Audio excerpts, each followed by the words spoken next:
live.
You said it smoke signal, boy.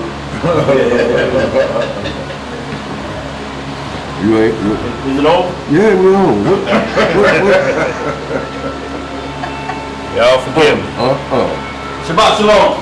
Shabbat shalom. Shabbat shalom to the worldwide family. Y'all peaceful Sabbath as we get about our hour's business today. We get this prayer on y'all. Y'all know how we do it. We got to get at it. Just behind just a little bit, so we'll get right at it, y'all. Y'all know how we do. We turn toward Holy Jerusalem, from whence our help cometh from. All right, family. We're going to get this opening prayer. And it's with the Most High's permission. Yes, sir. And it's in the name of His only begotten and beloved Son. Yes, sir. Our Lord and Savior and our Redeemer. Yes. Yahushua HaMashiach. Or we know him as Jesus the Christ, family. Yes. Long live the King. Long live the King. Reading in the book of Psalms. Yes, sir. Read. In the 16th chapter, it reads, Preserve me, O Yah, for in thee do I put my trust. O my soul, thou hast said unto the Most High, Thou art my Elohim. My goodness extended not to thee, but to the saints that are in the earth. Yes, sir. And to the excellent, in whom is all my delight. Their sorrow shall be multiplied that hasten after another God. Yes, sir. Their drink offerings of blood will I not offer, nor take up their names into my lips. The Most High is the portion of mine inheritance and of my cup. Yes. Thou maintainest my lot. The lines are fallen unto me in pleasant places. Yea, I have a goodly heritage. Yes, sir. I will bless the Most High, who hath given me counsel. My reins also instruct me in the night season. I have set the Most High always before me, Yes. because he is at my right hand. I shall not be moved. Therefore, my heart is glad, and my glory rejoiceth. My flesh also shall rest in hope. For thou wilt not leave my soul in hell, neither wilt thou suffer thine Holy One to see corruption. Thou wilt show me the path of life. Yes, sir. In thy presence is fullness of joy. At thy right hand there are pleasures forevermore. Hallelujah! Yes, sir. Once again, Shabbat Shalom to the worldwide family. Shabbat Shalom to all near and far. Y'all, we got to get right at it. We got a few scripts we need to go over today, so y'all, we're going to get right at it. But like we always do, y'all, we have to always shout out family need. Want to send prayer requests out for our Jeremiah OG mom. Just had to go to the hospital, just feeling a few chest pains, y'all. So definitely we want to pray for moms that doctors prescribe rightly and make right decisions for her, y'all. based on the prayers the Most High will move their hands. That's right. As spoken of in Sirach 38th chapter. Also, y'all want to continue prayers for the house of Elder Judah and his wife, Sister Tashiba, as they continue to go on and into the recovery process. That's right. Also, shouts out to, prayers out for our family, Uriah and Sister Hananiah. Continue prayers. They're doing well. Also, our family right down the road, Brother Johnny and Sister Alka, their daughter and son is over in the motherland, so to speak, over in Africa. And y'all, they just had a major internet crash. Some hoodlums or somebody cut the lines to all of the internet, so all economy is down over in Africa. So y'all, we want prayers up to look out for them, because y'all, when can't no money move, it get rough, don't it? It gets rough in the hurry. So y'all, we want to send prayers out for them as well. Also out to our families, Sister Colette Roberts, Brother D. Kelly, Sister Kathleen Howe, Tayariya Yisrael, Beautiful Creations, and our brother Roosevelt Thomas. All of our ox, y'all that continue to walk with us in this gospel of Messiah, y'all. One love to all y'all family. Y'all, we're going to get right at it. Today's lesson. Yah is the chief counselor. So y'all, what we got to do today, because of the many scriptures we got to go over, we have to hold any questions after class that's not pertaining to Yah as the chief counselor. But we have to answer any questions along the class. You know, if you something fly over your head, we'll take those. But right now, due to the amount of scriptures that need to be read, anything else off subject matter, we will hold to the end of class. We're able to get them. If not, too bad, or get them recorded. Yes, sir. And y'all, we'll get back at them. Most High willing. Shalom, y'all. Shalom, brother. So once again, today's class, Yah is the chief counselor. And y'all, while we going over this, you know, disrespect a person's disease that's killing us is causing a problem. And this why another reason the Messiah only sent us out by two. So you get to know who you walk with by twos, y'all. It's very important that 5 or 6 men, everybody may have a different opinion about something. Different opinion about you. So he sends you with an individual that he know that you'll watch each other's back, like Moses and Aaron, who faced the king of the world, Pharaoh, like Enoch and Elijah, who will face the coming king of this world called the Antichrist, like Paul and Timothy went out, or Mark and one of the disciples, y'all, but never a gang of people, because two individuals have to know each other like the back of their hand. You can't do that with 50 or 60 people hanging on. Somebody gonna get lackadaisical, they ain't gonna be watched. Right. It's just too many, so we go with people we know we can trust.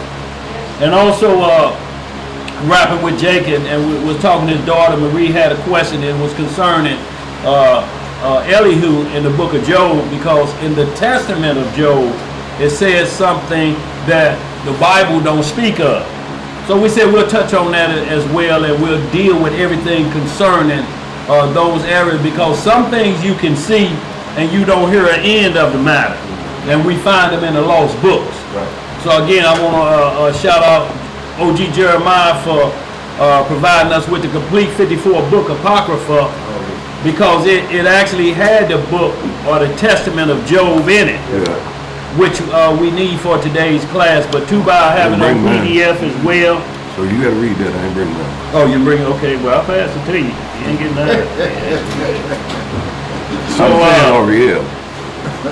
Yo, so that's where we want to go today. We want to get full understanding, because sometimes you'll see something about an individual, but this is the key. Every man or woman is known about how they serve the Lord at their funeral, if they're one to be had. People will speak of you right and wrong, but the hearts of men, your walk that needs to carry on throughout life, will be spoken at one's funeral. You can't have a test unless you have a testimony. Right. So we're going to go through a few testimonies today, y'all, but we need to get right at it because we got a few, and we're going to deal with 3 men, so to speak, but bring in a 4th just to understand this walk and that why this course is so important. And I'm speaking of the Bible, that it's a 70-year course. Just when you think you knew a chapter and you look at it again, you're like, wait a minute, I thought I knew that chapter. Whole new light open up because it's the book of life. And one thing we have to understand, what we may get in 24 hours or 1 year, the Most High says 1 day to him is like 1,000 years to us.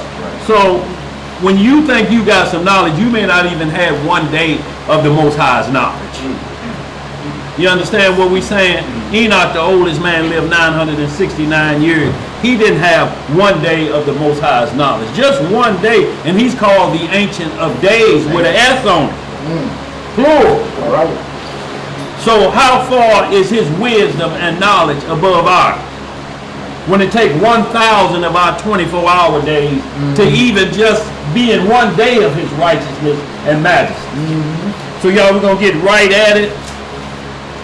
Too bad if there's not anything other than for the class, we'll get right at it. All right.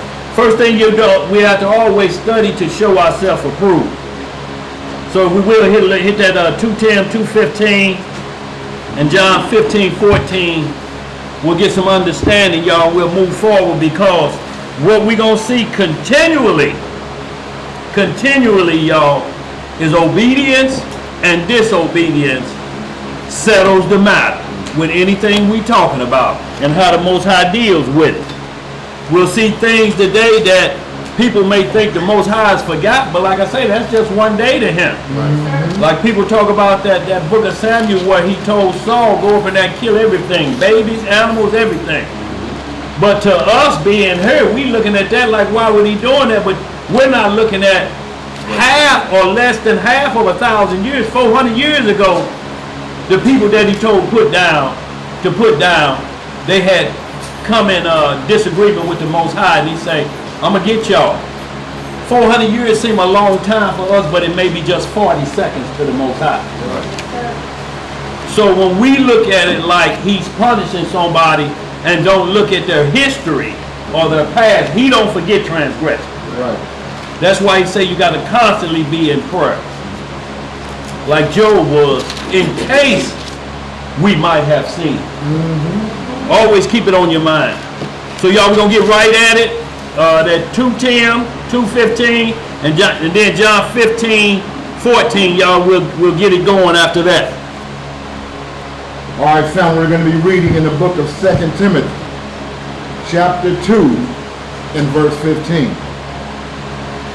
It reads, study to show thyself approved unto Yahweh. Unto who? Unto Yahweh. See, you can study to show yourself approved to a man and you're going to fail. You're going to have a hospital gown doctrine on because man going to always have to leave a hole. And you know what that hole is? Worship me like you do God, even though I'm a sinner and I may lie to you right to your face. He's a man pleaser. Man pleaser. Talk about a man, you know, like he's God. He may act like God, but the script say he's going to die like a man. That's right. Let's get some more. A workman that needeth not to be ashamed, rightly dividing the word of truth. Give me 16 too. But shun profane and vain babbling, for they will increase unto more ungodliness. So y'all see, we have to make sure it's approved by the Most High. That's right. When you study to show yourself approved. If you'll find yourself keep saying, well man, just look at his video. Right. Hold on man, just let him tell you that. Then you falling into another showing you to study to show yourself approved. And what we're talking about is not meaning you have to know the Bible. What we're talking about is you're convinced of yourself that I'm on the right track. Right. I can at least prove to you why I believe it. Right. I don't care what nobody else saying. I'm telling you why I believe. I've studied to show myself approved on this walk. Not nobody else's work. Me. Because I can't answer for nobody. Nobody can't answer for me on Judgment Day, can they? No. Let's get some more of that John 15. Going to the book of John, Yeah. chapter 15 and verse 14. You can bag it up if you need to. 12. I tell you what, go down to 5 and then we'll skip down. Yeah. I tell you what, read down to that. 1 through 16. Thank you, sir. Yeah, Yes, sir. Yeah. John 15 chapter. Y'all, we talking about who the most high dealt with, his only begotten son. And understand that there was only 2 with him and the son, right? When Moses was the intercessor, it was just Moses and the Almighty. Y'all understand what we're saying? So he ain't never needed a gang to do nothing. Right. You have to truly understand, one will have 10,000 in flight. Right. 2 will have 20, 30,000 in flight. Remember what Samson did with just a jawbone of an ass. Go ahead, bro. The book of John, chapter 15 and verse 1. Yeah. I am the true vine. What kind of vine? The true vine. Uh-huh. And my Father is the husbandman. John 15, 1. So y'all, what we're seeing is he said, and my Father is the husbandman. See, he's the true vine. So when you're talking about a marriage covenant that this Bible speaks of, it speaks of it spiritually first. And then it comes down to man to understand. But if you ain't understanding spiritual marriage, then you're going to be caught up. Because it's the only book on the planet that does that. That the Most High married his believers. Right. And you come into a covenant with him. That's a marriage. Just like anything else, you may hear a coach and his basketball player, they came into a marriage agreement, so to speak. They're not talking about they were married, but they was with each other like husband and wife, but they what? Let's read some up. Verse 2. Yeah. Every branch in me that beareth not fruit, he taketh away. Oh. And every branch that beareth fruit, he purgeth it, that it may bring forth more fruit. Yes, sir. Now ye are clean through the word which I have spoken unto you. What makes us clean again? The word that he has spoken unto you. Go ahead. Abide in me, and I in you, as the branch cannot bear fruit of itself, except it abide in the vine. No more can ye, except ye abide in me. I am the vine, ye are the branches. Right. He that abideth in me, and I in him, the same bringeth forth much fruit. For without me, ye can do nothing. For without the Messiah, you can't do nothing. Because that man you trust in ain't going to be able to deliver nothing. He's got a lot of secrets going on. But when the Father say the only begotten, and he was tried like we are tried. So it ain't like you can say, well, the Father made him special to where he couldn't sin. No. Lucifer was made the same way and he sinned, didn't he? Right. Along with the third of the angels. Yeah. Let's get some more. Verse 6. Yeah. If a man abide not in me, he is cast forth as a branch, and is withered, and men gather them, and cast them into the fire, and they are burned. So just like any other sticks you see fall off a tree in a high wind, what do you do? Gather them up. If you got a little fire pit out there, they get thrown in there. That's right. Let's get some more. Verse 7. If ye abide in me, and my words abide in you, ye shall ask what ye will, and it shall be done unto you. But that's the prerequisite. Exactly. You got to do this. It just ain't going to come no other way. You can't read books of other gods and strange doctrine and expect for this to happen at the same breath belittling the Messiah. Read that verse again for me, brother. Verse 7. Yeah. If ye abide in me, and my words abide in you, ye shall ask what ye will, and it shall be done unto you. Herein is my Father glorified, that ye bear much fruit, so shall ye be my disciples. See, you got to bear much fruit. And what we're talking about, when this word, it don't need you. It's self-gathering by itself if you abide with the right rules. Whatever doctrine you in, if it's failing, and what we're talking about is they have to appoint men to you, like saying you'll be captain over 50. You ain't earned them 50. Right. What you done to earn to be over any man? What have you done for another sinner human being to tell you you'll be over this individual? 50 of them. Right. 100 of them. Right. Captain of 10,000. Says who? With them thoughts you had last night? Boy, look here. And you ain't abiding in the Most High, so how long will that run? Let's get some up. Verse 9. Yeah. As the Father hath loved me, so have I loved you. Continue ye in my love. If ye keep my commandments, Right. ye shall abide in my love, even as my Father's commandments, and abide in his love. That's right.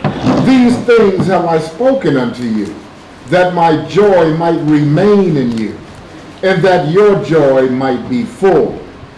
This is my commandment. What is it? What did he say this is? This is my commandment, that ye love one another as I have loved you.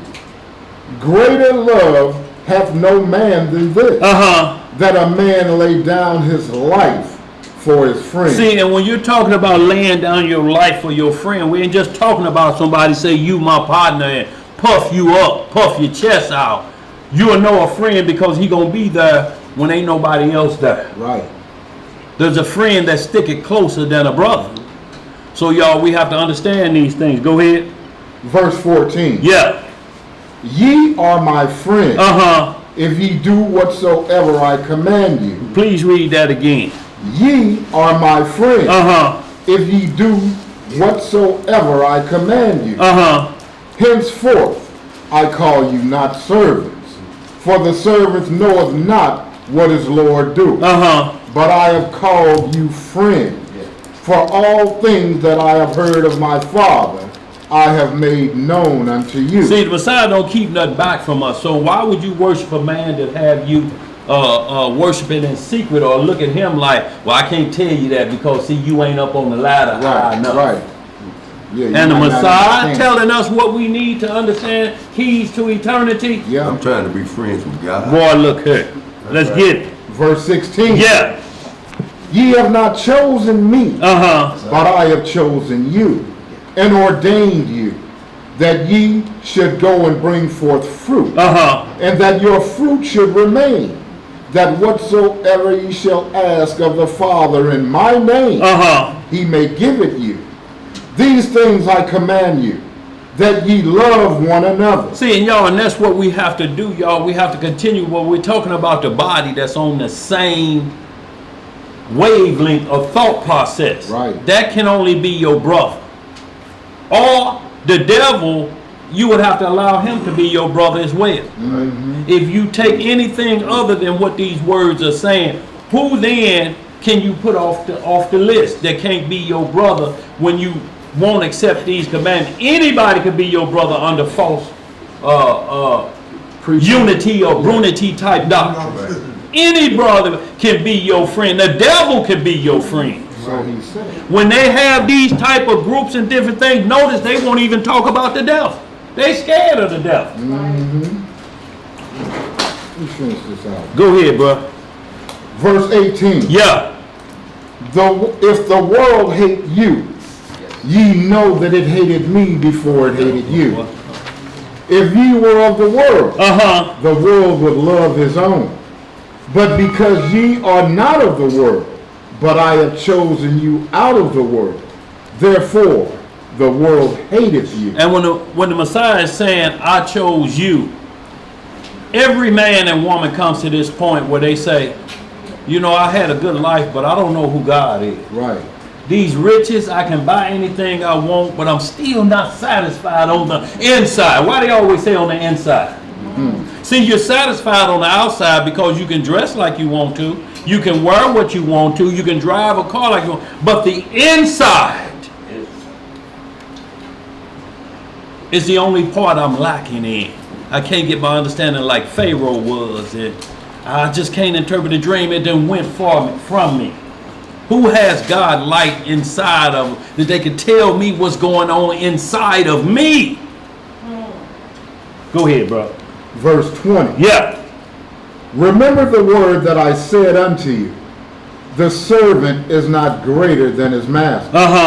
If they have persecuted me, they will also persecute you. So look for it to happen, y'all, but long as it's happening about the word. Go ahead. If they have kept my saying, they will keep yours also. But all these things will they do unto you for my name's sake, because they know not him that sent me. If I had not come and spoken unto them, they had not had sin. But now they have no cloak for their sin. See, and that's what he's saying. The word of God been preached to you. Ain't no way you can back out of this. Right. See, because every other doctrine you go to point back at the Bible. See, the Quran say that Muhammad was the last prophet. But what prophecies did he speak of? What prophecies did he ever say, this is what's happening, this is what's going to happen, Antichrist? Where did he ever prophesy anything? Don't link him with this. Let him prove his own works. And then he won't have to be cheating back and forth. You understand what I'm saying? Like sipping out of your mama Pepsi in the refrigerator. And you sip so much you can't help yourself, and then you try to put water in it like she ain't gonna know. She's a professional Pepsi drinker, and you gonna add water. That ain't even, that's worse than diabetes. That's gonna be your butt. Boy, look here. Go ahead, bro. Verse 23. Yeah.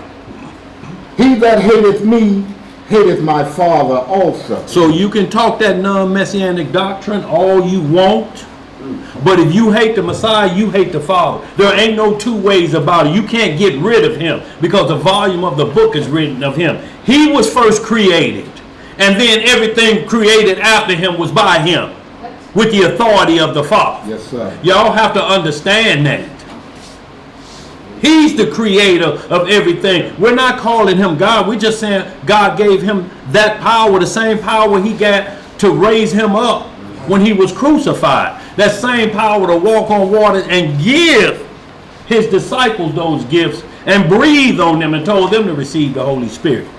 Y'all understand what we're saying? Mm-hmm. How power is transferred? Go ahead. But if you get rid of the transfer of power, what you got? You're going to have to be then like a legal cable plugging into somebody else. Right, right. Go ahead, bro. Verse 24. Yeah. If I had not done among them the works which none other man did, they had not had sin. But now have they both seen and hated both me and my Father. Y'all see what this is? When you hate the Messiah, you hate the Father. Right. Don't be tricked by anybody saying we don't know how he was born. We ain't for sure if he was the Messiah. Then the man, you know how he was born. Why you trusting him and you know what he full of? Right. Sugar, honey, iced tea. That's what I thought. Go ahead. Verse 25. Yeah. But this cometh to pass, that the word might be fulfilled that is written in their law. They hated me without a cause. See, and once you on the Messiah, you will be hated without a cause. Look, and it's not about who's right or what's right. It's the words of the Messiah that you believe that's right. Mm-hmm. When you on that, if they rail against you because of these words that you did right. That's been here 6 to 10,000 years, 6 to 12,000 years, longer than you've been here. It ain't about you, player. Right. It's about the Messiah and his Father that they're really after. Just like in Samuel 1. He says, Samuel, they ain't after you, they after me. Right. When they say they want a king, this ain't got nothing to do with you. You're not King Samuel. They hate me. And y'all, this what happens. So they figure everybody come after what you love the most. They'll come after your God. Mm-hmm. And what they're trying to do is bring doubt in your mind about the God you serve. What you feel, I feel it in my heart about my God. So they'll come at your God. When people hate, they always come at what you love the most. But if you ain't got nothing, they ain't hating on nothing. No. Go ahead, bro. Verse 26. Yeah. But when the Comforter is come, When the who has come? the Comforter is come, whom I will send unto you from the Father, even the Spirit of truth. Even the what? The Spirit of truth, which proceeded from the Father. He shall testify of me. So he said the most powerful, I would guess just say entity or power of the Most High, the Holy Spirit. That's why the Messiah said you can blaspheme against me, Shalom, but you better not blaspheme against the Holy Spirit. Right. See, in this, you can hear a lot of people fat-mouthing about the Messiah and different things and about this word. And they'll talk trash. But ask them about these miracles if they false. Anybody from Genesis to Revelation, ask them, is any of those miracles? I don't believe none of them. They won't fix their mouth, y'all. You know why? Because there's a spirit in them saying, you all right? You at death's door? For real. Fix your mouth to say that. Now, you can talk about everybody else, but say the power and truth of God is a lie. Say it if you want to. Right.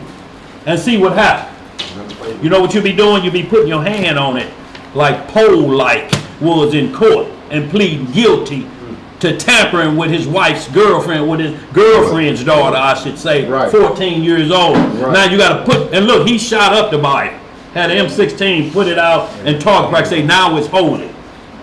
Now you had to put your hand on it. Right. And now you, where your name is, Paul-like. Maybe a lot of that going on for you. Go ahead. That might be cold. Boy, look here. Go ahead, bro. Verse 27. Yeah. And ye also shall bear witness, because ye have been with me from the beginning. From the beginning, y'all, and see, this is what we're talking about from the beginning. You don't change. Yeah, things will come up, you may question, but you're like, no, let me study on that. I don't believe absolute truth, because he says, I'm not here to confuse anybody. That was at the Tower of Babel. With all your get what? Understand. Ain't no understanding in confusion. No. So y'all, we just wanted to pinpoint that to let you know our chief Messiah, after the order of Melchizedek, who brings forth the law to every male, female, free and bond, rich and poor, Jew and Gentile. So Zeb is going to give us the definition, because Yah's the chief counselor. He's going to give us a definition of counselor relating to what we're talking about, y'all. We're going to get into some script real heavy here, y'all, to get some good understanding, y'all. Counselor, a person trained to give guidance on personal, social, or psychological problems.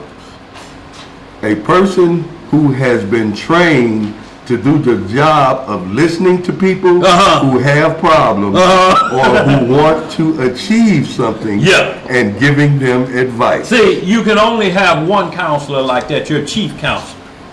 If you go to a counselor that's a hypnotist and he say empty your mind out, he's trying to get rid of your chief counselor. So basically he gonna make you question everything else, that he ain't gonna be able to answer none of it, that you basically can answer for yourself. Now, we're not saying that people that's trained in this is what direction they go. Do they have the Messiah in their mind while they're if you see the process of how they're going through talking to you, if it's the pattern of the scripture, then you know he's sent by the Most High. Just like doctors, a lot of us, that seal that the doctor and them have to sign. Y'all know what's that oath they take? Your Hippocratic oath or whatever it is. See, you can't trust no doctor. Then we're gonna have a problem with Sirach 38. Right. Where he say, I set these men up. Right. They've been trained by me. Yeah, you're thinking, bro. And because, you know, they didn't make no oath that they're going to follow the oath, because that oath will tell you, well, don't treat them. Don't do anything. That's why when you go to a hospital, if you go to the emergency room with no insurance, they have to see you once you get in the door, because they can't turn you back. They have to make you stable. Right. Stable. And the thing will be, why you go there anyway? Why didn't you go to the person that got you food that they can do what they do at the hospital? Because they unstable. Boy, look here. Uh-oh. See, so y'all, this is what we want y'all to understand. Every man and woman down here, the Most High uses everybody. They're his creation. And nothing goes to waste. Nobody was sitting here to be idle on the corner, scratching their head and rear end. If you think you was created, there's not a human being on earth created that was for that position. But you'll have men that blaspheme to a certain level and say God created certain people to be destroyed like Sodom and Gomorrah. See, y'all have to be careful when you hear doctrine like that. Because he said, I get a wicked time to repent. That means they wasn't created unless he said, aha, psych, I fooled y'all. I wasn't going to never let them repent. No, that ain't our God. That's what it says. That's them strange books you've been reading in. Where you think you can double cross the double crosser. Right. You think you slicker than a can of oil. Go ahead, bro. Where you want to go now? We're going to Sirach 6. Sirach 6th chapter in the Apocrypha. Y'all, we just going to read down, I believe, first 6 or 7 verses. And just want to establish something.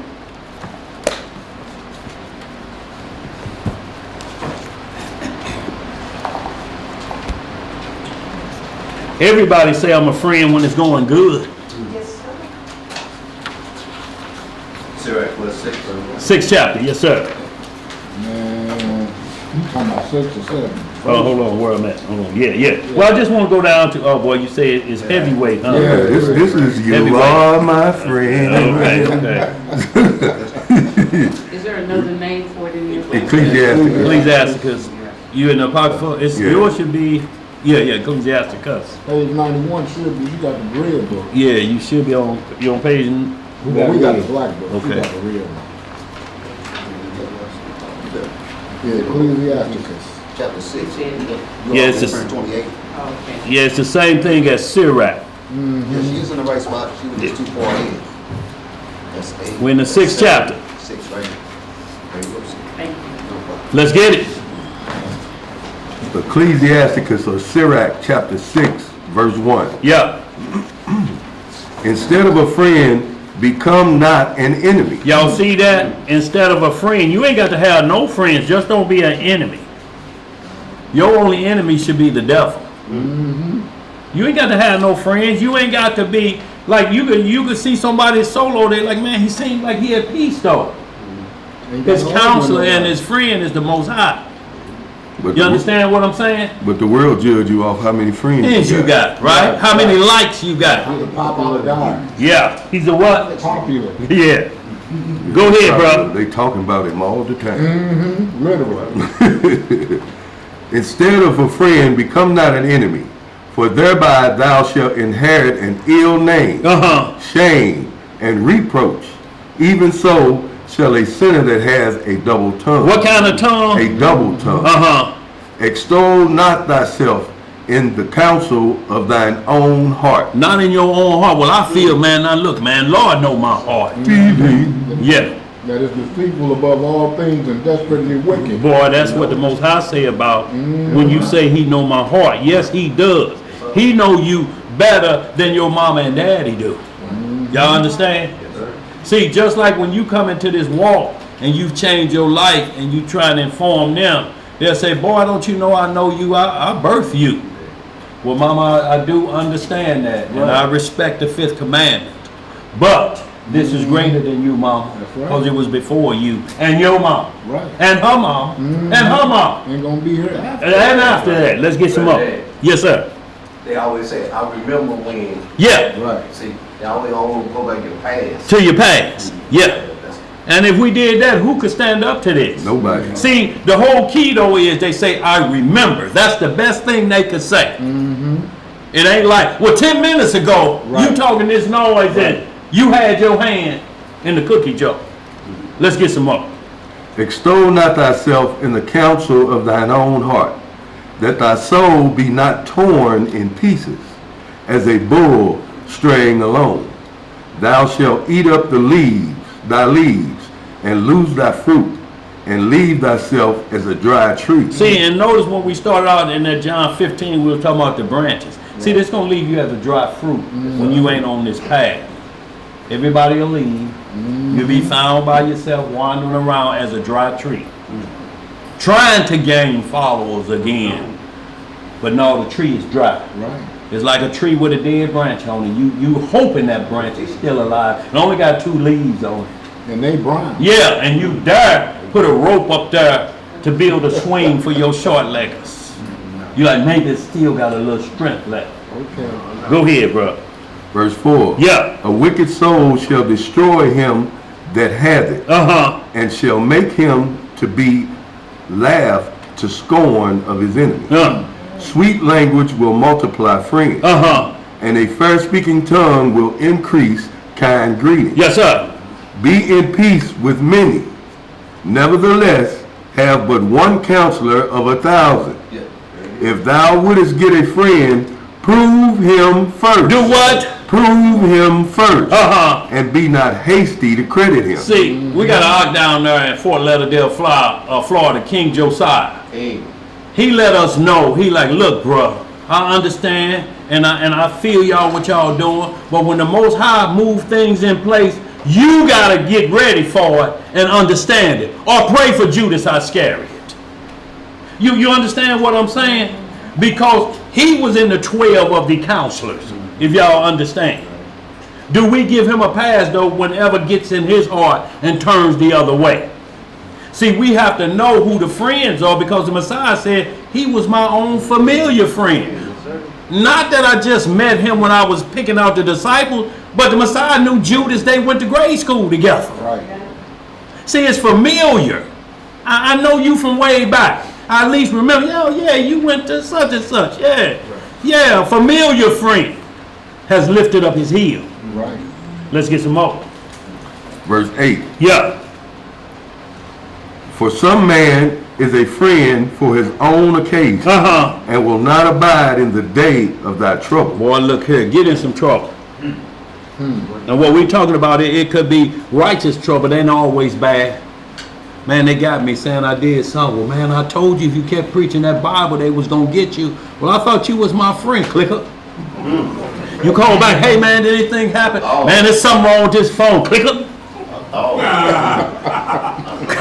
Look here, call from jail. Right. And you know where your friends are. Get some more, bro. Even the Messiah Boy, was look denied. here. Look, and look. And they know who their friends are, who they trusting to call. Look, because they try to get it in before the operator finish. You have a collect call from the penitentiary. It's me, man, don't hang up the phone. I told you I need some money on my book. Will you accept the charges? No. But still, they have to get it in before the message is. You know what I'm saying? Try to get it in. Man, I was trying to save you some money. $7 a minute. Boy, look here. Go ahead.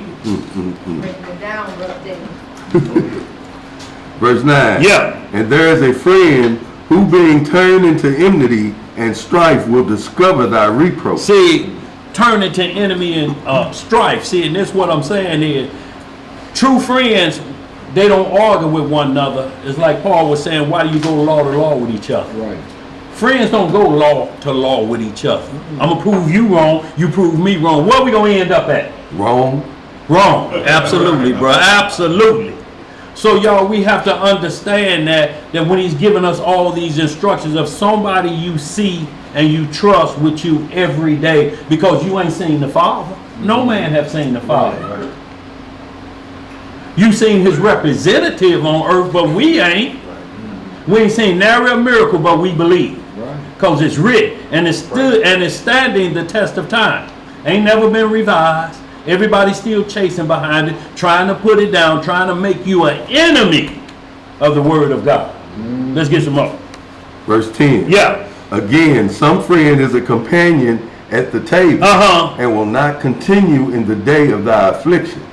But in thy prosperity, he will be as thyself. Right. And will be bold over thy servant. Y'all see this? But in your prosperity, he gonna talk to your handmaids Like they Right. belong to him in your prosperity. Like, you know, look, y'all don't know nothing about him. See, me and him go back to kindergarten. You see what I'm saying? Y'all just hired servants. He be like, wait a minute, don't talk to my servants like that. Right. Look, we just go back, we familiar friends, but they hear when I'm asleep. So they truly watching me. You just heard about some winnings of some money, and here you are. Right. Let's get some more. If thou be brought low, he will be against thee, and will hide himself from thy face. Yeah. Separate thyself from thine enemies, and take heed of thy friends. Yes, sir. A faithful friend is a strong defense. Is what? Is a strong defense, and he that hath found such as one has found a treasure. Yo, and this is what we're talking about, faithful. Right. Yo, we're talking about a believer in Messiah as yourself. That will tell you to your face, look, bro, I've been knowing you a long time, but you can't think like that. If you go back down that road, man, you know, look, bro, it's going to be bad on you. A friend will have to tell you that to your face, and you like, you know what, man, I got beside myself, man. What's wrong with me? Right. Bro, you just walking down the lane of crazy right now. But let's just straighten it out. But if he wasn't your friend, he wouldn't say anything. Yeah, that's what I'm talking about, man. And that's what happened. You usually reach out to the person that's tight with you like that to explain, because you know, if nobody else on earth right now, he knows what I'm dealing with. You know, and a friend won't get in areas where he ain't supposed to. You know, he'll deal with you individually. Whatever's going on with your mom and stuff, he has no comment for that. Right. Because if this problem me and you talk about, we'll fix that problem, but you can't say, yeah, man, I ain't like your mama anyway, man. Shit, Y'all ain't gonna be friends very long. Right. Y'all not gonna be friends very long. Boy, look here. As soon as he make up with his mama, he gonna be looking at you sideways. Look, right, Zeb, because you think he wants you to talk about your mama. No, he don't. He's looking for you to bring him truth that he don't go too far and fall off the ledge. Right. Look, bro, I understand how angry is you, but you can't say that about your mama. Right. You cannot say that about your mama, bro, and I can't stand here and listen to it and chime in on it. Yeah, I always wonder, man, why your mama wore a lipstick backwards and Lipstick backwards. yes, sir. I never could stand that beat. Yeah, look. Just right on her. Yeah, no. This could be a problem. Go ahead. I'm finna go make up with my mama and come back over here. Go ahead, bro. What that verse 15. 15. Nothing doth countervail a faithful friend, and his excellency is invaluable. Notice that word they keep using, faithful. Y'all, that word maintains and it stays in there. And it technically means who I can trust in and who I can count on to the day of death. Right.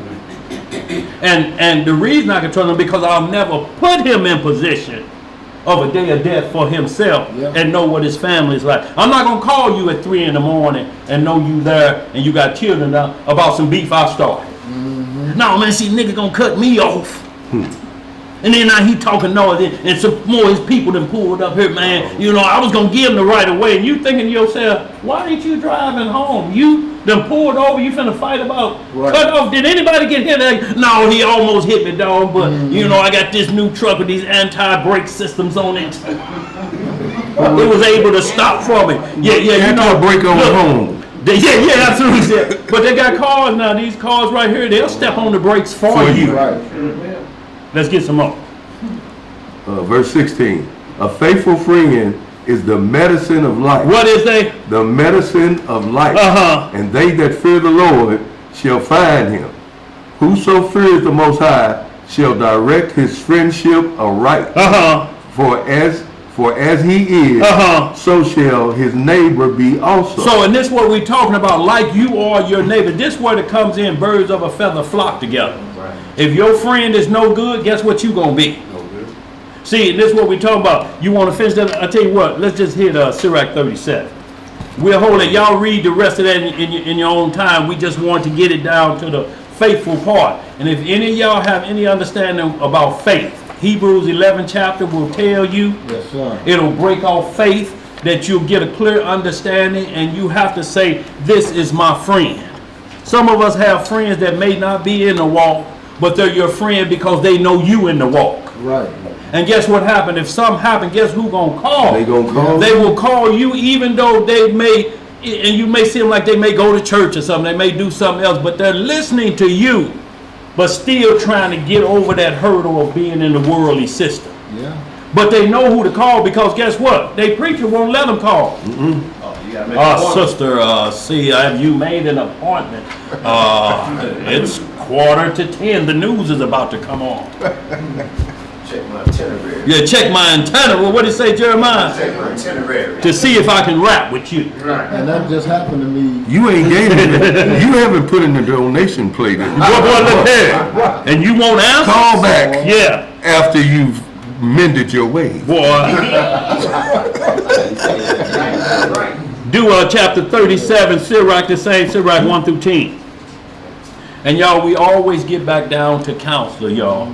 Look, and when you got a friend that ain't been in that word and you're not presenting yourself like you some big monkey them up, you always hit a friend. You know why? Because you don't have to say anything. The aura of the Most High is on you. Yeah. They can see it a mile away. Yes, sir. They friends see it. They'll bring it up to you. You don't have to say nothing to them. Man, it's just something about you. I can see it right now on you. And you still say, well, all you see is the power of God. But then the power of God gonna have to still be manifested. Right. You just can't take it for granted. Oh, yeah, I told y'all. See, this is what I'm trying to tell you. See how everybody just walk up to me. No, it ain't that at all. Right. You don't have to brag or boast. Oh, you the muckety muck. Yeah. That's the same thing that I was saying. Like one of my partners I've been knowing for, man, easily 30 plus years. Yeah. He saw when I came into the truth, but he just called me about a week ago, said, man, what is that y'all website, man? I want to come to the class. I want to give this to my brother. Because he saw me and knew me when I was in the world. Yeah. But then he saw when I stepped out of the world and how this is my life. This isn't just this is my lifestyle. That's right. This is what I represent, and like I know he see the light on me. Yeah. You know, and now he wants a bit of that light. Yes, so sir. he can get it on him and his people. But, and you know why? Look, because if you grow up together and they see you turn off your check engine light, and theirs pop back on that conversation, that check engine light up here, they like, who the last time had that little computer that turned that light off for me? Bing! Right. Let me give him a call. Right. And see, but the devil will have you like, look, he didn't want to listen in. If I was you, I wouldn't even accept his call. No, we and see, and that's the part that the devil like to jump on you about. Man, don't answer his call. See, he wouldn't do it when you was trying to tell him, let his ass suffer. Right. No, we can't do that, y'all. Ain't no compassion in that. Because you ain't understanding to gain fruit.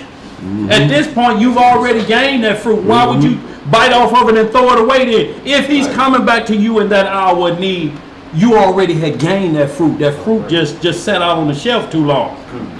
Now it's trying to get some preservative put on it, so to speak. Right. Let's get some up. Sirach chapter 37, 1 through 10. Sirach chapter 37, verse 1. Yes, sir. Every friend said, I am his friend also. But there is a friend which is only a friend in name. Is it not a grief unto death when a companion and friend is turned into an enemy? See, which is a friend only in name. That's the only way you know about Willie Jackson. Oh yeah, I heard about. Yeah, he be down at the barbershop. Yeah, I know. But he's only a friend in name. If you ask him how well do you know him, then the wheels will start turning. Wait a minute, what you done heard? Right. About Willie down at the barbershop. What you done heard? Man, I heard he put his hand in that. Well, see, you know, I just know him from the barbershop. I ain't say like he rolled with me. Now you off of it. Right. But if a name come up, you understand what it is. Like when Paul said, Alexander, the coppersmith, caused me much evil. Not Alexander that took over the tire shop. Not him. But that coppersmith. That's the one. So it don't get mixed up by name. Right. Let's get some up. Verse 3. Yeah. O wicked imagination, whence camest thou in to cover the earth with deceit? There is a companion which rejoices in prosperity of a friend, but in the time of trouble will be against him. Yo, always, always. Whenever something happening and you see people show up you ain't seen in a while, What you doing here? it's prosperity, friends. You understand? And we have to keep ourselves from being prosperity friends. You understand? Because they're going to make you a friend of the world. And you have a whole new set of friends that don't trust each other. Let's get some up. There is a companion which helpeth his friend for the belly, and taketh up the buckler against the enemy. Forget not thy friend in thy mind, and be not unmindful of him in thy riches. See, there's a companion which help thy friend for the belly, and taketh up the buckler against the enemy. That's your partner. Forget not the friend in thy mind, and be not unmindful of him and thy riches. I'm talking about somebody when you were down and out. Didn't ask you for nothing. Just said, player, if I didn't love you with the love of the Most High, you ain't got to thank me, man. Thank that the Most High spoke to me that said you needed to hear it. Or come, I need to come by here. That's all the thanks I need. Praise be the Most High and His only begotten Son. That's all I need from you. That's richful to me that you got this in your soul now. You know what I'm saying? It's them kingdom bucks. Boy, look here. Get some up. Verse 7. Yeah. Every counselor extolleth counsel, but there is some that counsel for himself. Boy, look here. Will counsel you, and there's groups out here will counsel you away from your woman. Guess what he got planned? Your woman.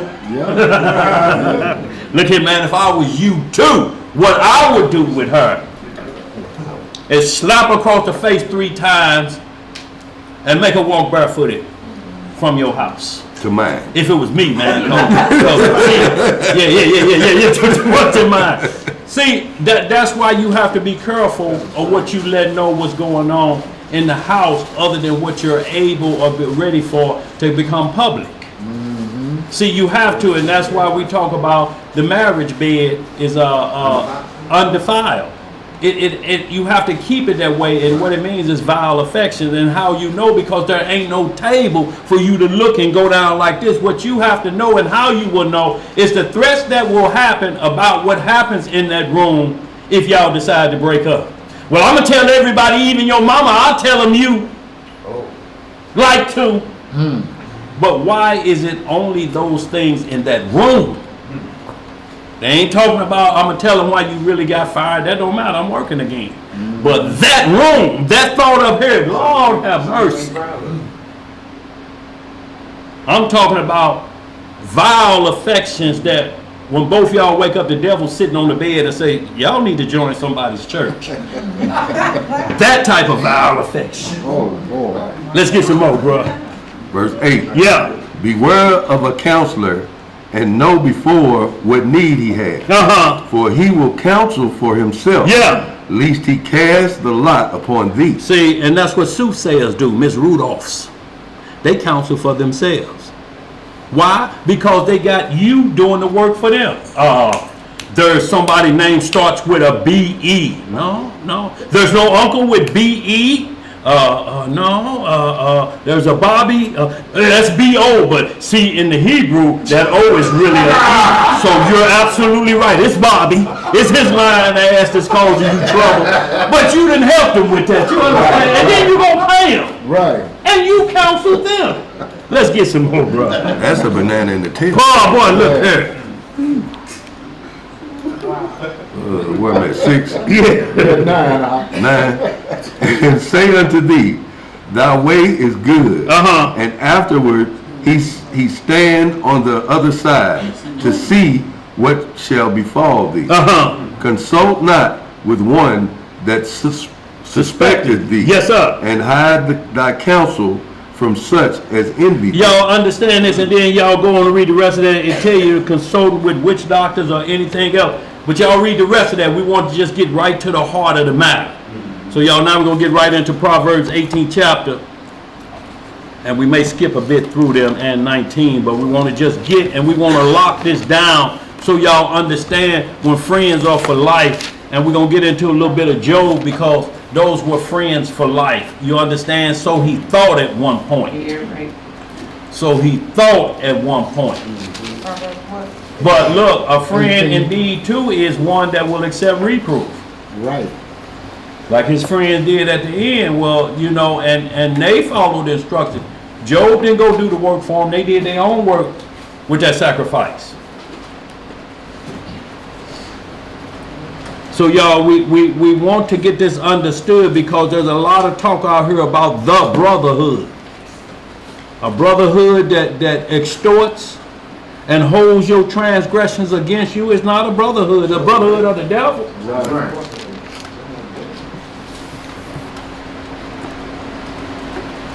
Isn't that juice good? So good. I'm on my third cup. Which one is that we got? Is that cinnamon mixed with something? Whatever it is, he on did something. What is There's a that? time and something in it, boy. Oh, but Ginger. we teaching. Let's get back at it, bro. Don't start waiting, boy. My cup running through.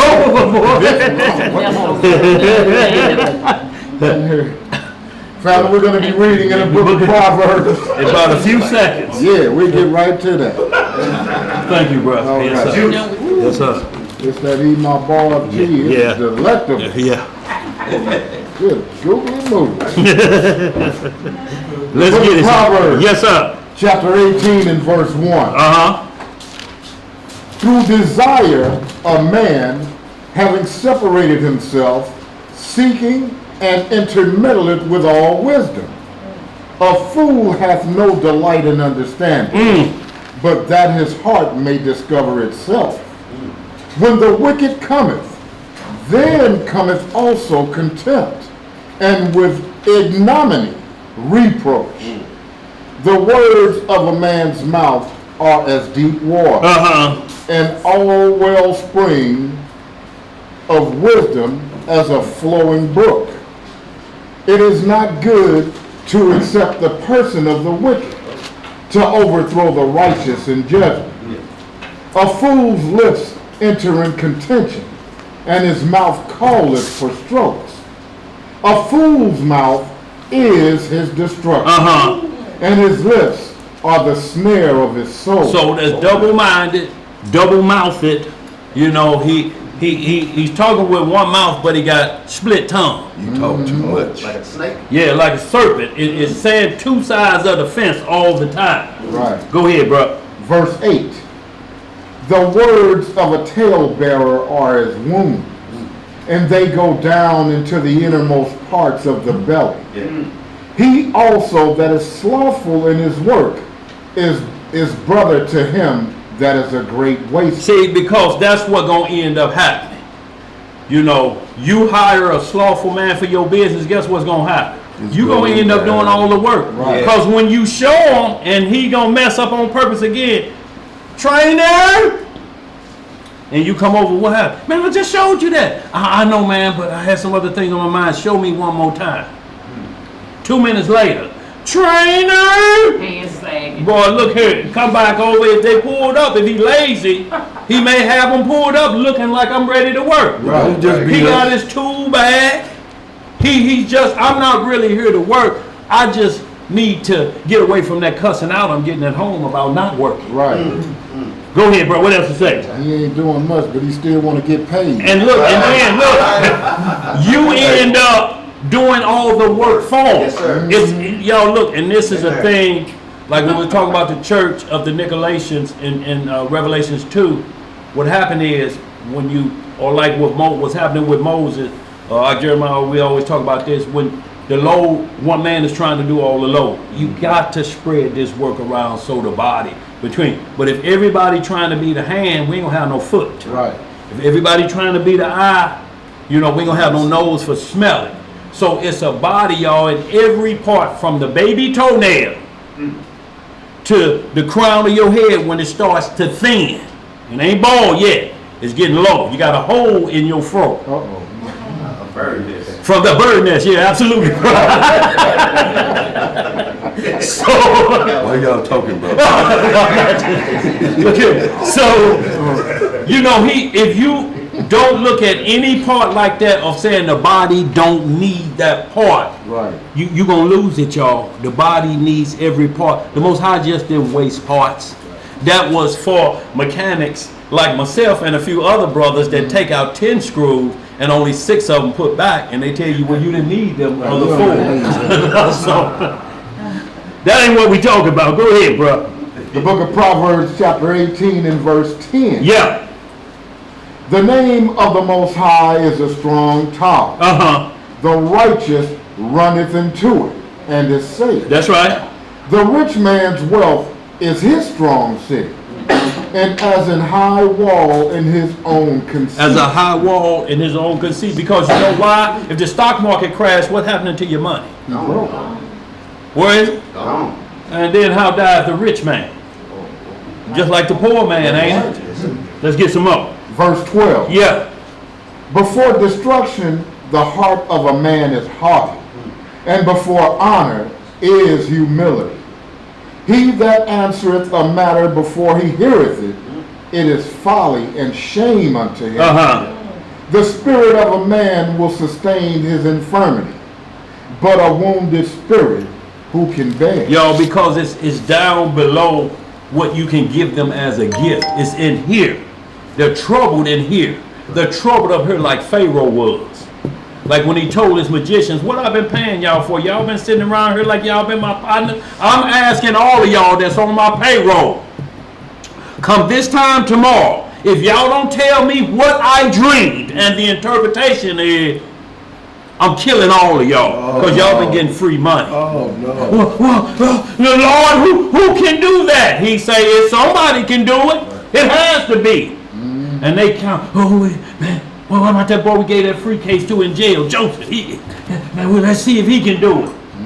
And see, with that, the interpretation of that dream may tell the king something he don't want to hear. You got 3 good years left and then famine coming for your land. See, you got to be brave enough to tell a king that because a king may not want to hear it. Right. You got to be brave enough like Nathan the prophet when he went to David and said, a man had one ewe lamb and loved it like his own family. And another man that had plenty came and took that one. What would you do to that man, David? Kill him? Well, that is you. Pronounce judgment on yourself. That is you. Man in the mirror. Boy, look here. That's You what he have said. done It's you, this. player. And immediately David said, I'm sorry. I'm going to jail. He said, yeah, the Lord already knew your heart, David. He see, and when we talk about when Satan came to take the head from Job, he said, if you take that protective barrier, I can get it. But look, the protective barrier is only there for us so somebody running through a red light won't kill you. Or somebody shooting in the grocery store, but it just happened to be in the aisle you just left. That's the protective barrier. Your children or something like that, and a wild pit bull get loose, and all of a sudden a stranger there and pick them up and put them on top of a car and get away from here, you know, and run the dog off or something. That's that protective barrier you have. But when you lock in up here, when that barrier moves from you, then death means absolutely nothing to you. Because your heart is like Job was. He said, in this body, when worms get through eating this flesh, I'm going to see the Redeemer. Like walking outside minutes after somebody was trying to... Boy, look here. That was that protective barrier. Boy, look, that's that barrier we're talking about. So Satan feel that a lot of people feel that protection and then that God got me. But if you remove that, he'll curse you to his face because it ain't got up here yet. That's what Satan thinks. I want to try him up here. Remove all them safety zones from him. Let him see what it's like or feel like if something happened to him like that. Let's see how much he say he really loved God. Because you'll be questioning, Lord, why you let this happen to me? Why wouldn't I let it happen to you? You ain't concerned about this world. If you really won with him, you know why it happened to him. Right, you know you got to die anyway today or 10 years from now. It's still going to happen, right, servant? Yes, Lord. Well, what you concerned about, what you crying about, that's what the friends of the Most High was like. Job, Abraham, and Moses, and David. You could remove the barrier, but it was up here. I don't care what you do to me. The Most High, I'd rather be put in your hands than man's hands. That's right. You judge me. Let's get some more. Verse 15. Yeah. The heart of the prudent getteth knowledge, and the ear of the wise seeketh knowledge. A man's gift maketh room for him, and bringeth him before great men. He that is first in his own cause seemeth just, but his neighbor cometh and searcheth him. The lot causeth contentions to cease, and parteth between the mighty. And what we're talking about is just like casting lots. So basically like when they was looking for somebody to replace Judas Iscariot, they cast lots. It'll replace things so we can just keep it moving. See, the Most High program gonna run. See, if it had been only 11 disciples, they say, well, that would stop the program. Well, we got backup right here. Y'all understand? So every church, I don't care how you come at a church, if you don't take all of it, if you leave too, that church will build again. Mm-hmm. See, and you can grab 10,000 and it'll fail overnight. But all he needs is two. He said, well, there's two present. I'm in the what? I'm in the midst of them. That's church. That's in the back seat of a car. That's sitting on some library steps. That's round the corner over here. If there's two of y'all talking about the rightful word of God, that's church. His spirit is there. He ain't in no building. Buildings are just places of worship.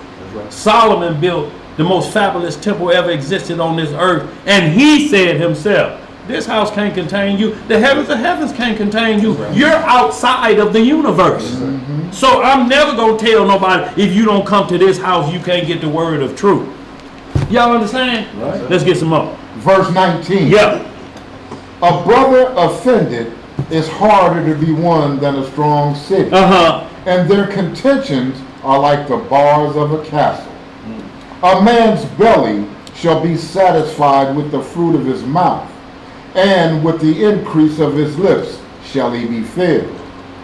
Death and life are in the power of the tongue. What's in the power of the tongue? Death and life are in the power of the tongue. And they that love it shall eat the fruit thereof. And you got to understand that, y'all. We say words that we think is cool, and it's making us cool. See, man, GD me, dog. When I went up in there, boy, they couldn't say nothing. GD me. Right. So baby, you're saying God damn me. Right. You're cursing your own self. So why would they? For big words. They shouldn't say nothing to you for that. Boy, look. You already pronounced it on yourself. Right. Even and like curse be the man that lies with his father's wife. If you don't understand what that means today, and that word means MF, mother for unlawful carnal.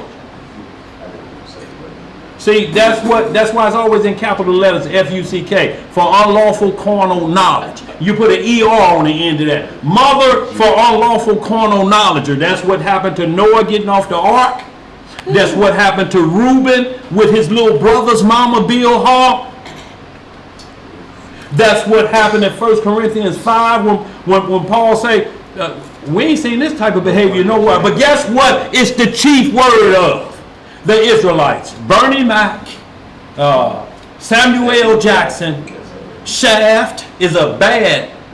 Shut your mouth. Yeah. Man, I can't stand him over there, that black mother for unlawful carnal knowledge, because it's curse word. Curse be the man. It's the worst curse that a man could have, because it's never allowed for a mother to be on son, which is the Egyptology doctrine. When they run that womb doctrine and tell you what the ounces are for, that's Egyptology doctrine. Y'all understand what we're saying? That's right. And it continues down the line if you don't understand how the Most High set things up and his order. First this, then that, right, then this. If you move this up here, you're going to pay the price for that. See, it's not about 1 Corinthians 11 about a man having long hair. It says if he put his long hair in front of him, like Ahab did Jezebel. Because you would have to get past when that scripture say, does nature teach you that if a man have long hair, it's a shame to him? What if we go outside all 4 seasons? What is nature going to tell me if my fro is like this? What is nature going to tell me if I got dreads down here? What is nature going to tell you? Now, you know that's wrong. No, it's still telling you in the spiritual hierarchy that if one get above the other out of the order. So the only things that kill the male in nature is the black widow. And they name women after that, don't they? The black woman down on Elm Street has killed 8 husbands. And the praying mantis. They cut the head off the male when they get through with it. So that's the part nature wants you to see, because in nature, the lion has the long hair, not the female, so it can't be that. Right. And we represent, the lion represents us, don't it? See, y'all, see, if we don't look at this thing from spiritual first, we gonna miss the whole thing. And now we thinking we got to be groomed up and have a haircut. You got to be groomed up. But it don't mean that you can't have a fro or you can't have dreadlocks, because the rights of a Nazarite in number 6, he can't cut his hair. Samson couldn't cut his hair because he had a right in his, he was given the Nazarite vow in his mother's womb, so he could never cut his vow out. It was from death. So he couldn't get a haircut, never. He had to die with the hair that he had on his head. Yes, it would be taken care of. We wasn't nobody that you just had your dreads looking like blanket lint, you know, or behind the liquor store look. You know, you just wake up looking like you've been in the blanket. You like, damn, it's enough lint in there to make a shirt. Yeah. You know, dry lint. Yeah, all up in there. No, we weren't never like that. That's why men took care and they groomed. You always seen that. We ain't never just let it grow wild like the Edomites do. Mustaches all down here biting and everything. We ain't never ever been that type of people in here. Trimming and cutting and pulling was always this way. Nothing happened to Absalom. No. They say he had the biggest fro in Israel's history. It was so big a tree caught it, but it never said. And he pulled it once a year. He just hit it with the clipper, and it said weighed this many shekels. You talking about if the what these beauty supply could have got a hold of that, Right. they'd have been fat. Yeah, we got that. Yeah, we got that Absalom. How many bags you need? But there was no crime saying that. You know what I'm saying? That you couldn't. Go ahead, bro. Verse 22. Yeah. Whoso findeth a wife findeth a good thing, and obtaineth favor of the Most High. So it's saying the man findeth a wife, but you have to look at this spiritually, because if he find a wife, then that means she married, ain't she? If you look at it from carnal perspective. If you look at it from the man that findeth a wife. Wife mean married already, don't it? Yes, sir. But what it's saying is, thinking ahead of the game, what I'm looking at, oh, that's wife material right there. That's what. That's white. Let me see what this is. Oh yeah, this is wife material. You understand? Yeah. But now it's flipped around today to what the term wifey means, your side chick. Right. They don't even call the married one. They say the side chick is the wifey. This the talk in the world today with these youngsters. Yeah. Well, that's like when I met my rib. When I met her dad the first time, I say, "How you doing, Pops? I'm gonna marry your daughter." He didn't like that at all. I know he did not right on. Like, who is Negro just come on here talking like this? Yeah, he giving instructions. He could see how we act through your eyes. Yes, sir.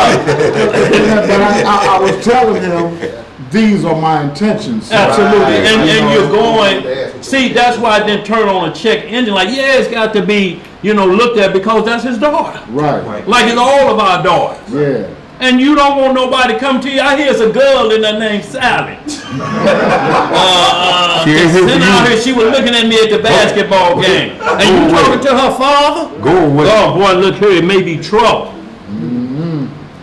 So y'all, this is what it's meaning that he find a wife. She's carrying herself in that position. Yeah. So she's found like a jewel. You find, and you dig it out of the ground, you're like, oh, here it is. It's the wife. Now, does that mean that you won't have to keep polishing that jewel? Yes, you do. Because it's to one of you dead, or it can't be polished anymore. But when you start out the gate and you say all women are wicked, what you looking for that jewel for? Right. That's like looking for a viper. Man, they say it's cobras over there. What he at? What he at? And then you just stick your hand in the hole. Ow, it bit me. That would be like, in the name of well, the look here, that'd be like, what I'm saying is, when you say how wicked women are, and you got 15 marriages and 16 divorces, because you done divorced the Messiah, that makes it 16. You know what I'm saying? That was number one. Right. Really, the other 15 is just the women. And then you gonna get another one. Do you take this wicked woman to be your wife? Yeah, I do. And have y'all already consummated the marriage before anybody else knew? Yeah, we did. Wicked woman, did we do that? Yeah, wicked man for abortion. See, y'all, it's crazy talk. And when you listen to that foolishness, you asking for trouble. Well, if you can't get along with everybody, maybe it ain't everybody. Boy, look at it, ain't everybody, is it? Yeah, that's what we say. Let's get But it. see, now that verse also says, whoso findeth a wife, not 4 or 5 wives, Absolutely. findeth good things. Right, no. And then what number is your number of completion? How Yeah. many? Are you still looking after you got 5 of them? Girl, you looking good too. You won't be number 6. Look here. See, but look, and that's that doctrine that That's 100. that puts you have a God-given right to do that. God ain't never told you you have a right to have 7 women. He never told you that. Never, not once in the Bible. Adam lived 930 years. Did he have another wife? No. These Negroes can't get past 2 weeks and they want another. 930 years. When Noah got off the ark, him and his 3 sons and their 3 wives, there was 8 people on there, wasn't it? Yeah. Did they have more than one apiece? No. No. Abraham had one for 90 years. Isaac and Jacob, Jacob only wanted one that he worked for 20 years. The chaos came with the others. The 12 tribes, only 2, Levi and Simeon. Isaac gonna tell you in the testimony, I've been with the same woman for 125 years. Boy, y'all thinking we give up after 2-3 months? We, say it again. That's my main thing though. Yeah. When does the desire for another woman stop? If you got It 2 or can't. 3, You can't. right, and you still looking. You know why it won't stop? Because you chasing that ghost like chasing a crack hit. Right. Ain't gonna never be like that first one. Y'all have to understand that. That's why it say the first wife, and then concubine don't mean a sex slave. When you look it up, I don't care what biblical depth, it says a secondary wife. There's no sex in the Bible unless there's a public ceremony. None. There ain't no women just walk by. Yeah, here she is, dog. Here they come, all of them. You want to go to the strip club,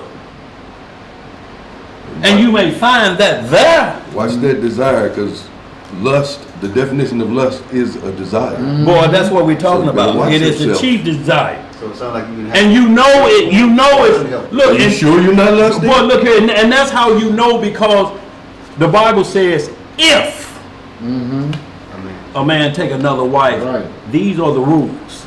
The rules always missing. The rules are always gone. And guess what? You start making things called the unwritten rules. Yeah, we sure. They ain't written in here. You got to find them somewhere else written. Yeah. But with that comes a lot of other things. Made up rules. There's no house for the fatherless or the widows in that doctrine. You understand what I'm saying? And the word polygamy is not a Hebrew word. It ain't even quoted in Hebrew words. That's why they can't say it, or they would be naming it in this Hebrew word. But these men are the ones talking about can't nothing be said, it can't be said in Hebrew. But yet you got this Greek thing that you're tied to and you're connected to, and you can't find the Hebrew word for it. How long we been asking for that Hebrew word of polygyny, Right. polyandry? Right. So y'all, we just hitting these things so you understand. There's a process with the Most High. It keeps you from having to toss and turn at night, Right. wondering, am I doing the wrong thing? If it failed, then maybe the Most High didn't send it to you. But that's what they be claiming. The Most High gave me another wife. Yeah. No, he didn't. Your lust gave you. And look, because the That's it. Most High don't give you a wife, you find her.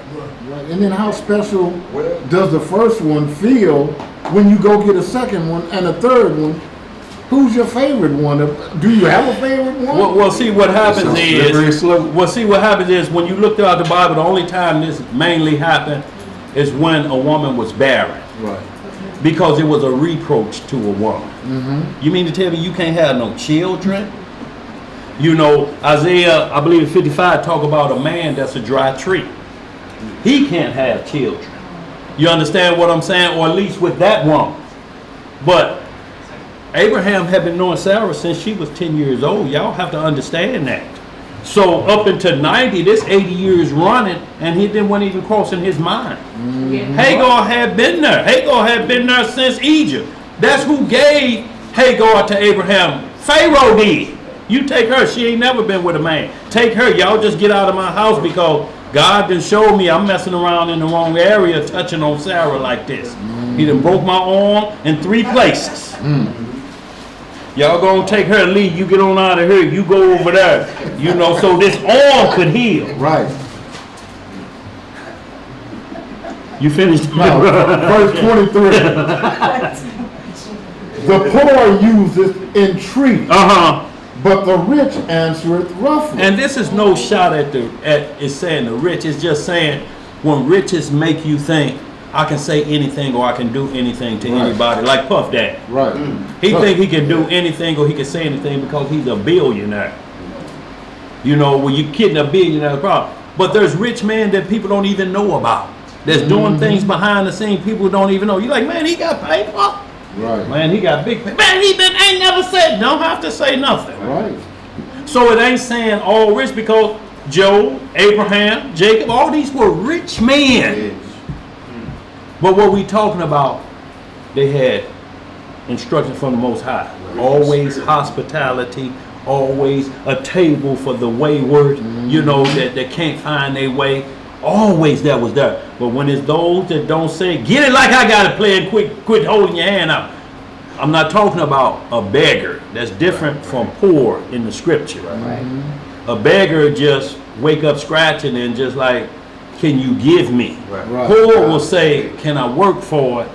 Or can you help me out till I get on my feet to the thing? Because poor is an economic status. Poor, middle class, rich.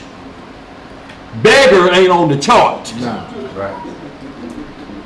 And let's get it not misunderstood. I'm talking about your life is a beggar. I'm not talking about you at a position, man, I just need something to hold me till this time. That's not a beggar. That's just somebody he's telling you to this time. A beggar, that's his job. That's what I get up to do. When I put on my begging shoes, that's what it's about. But I mean, and it's the whole thing, but usually your integrity is what you'll put on the sign.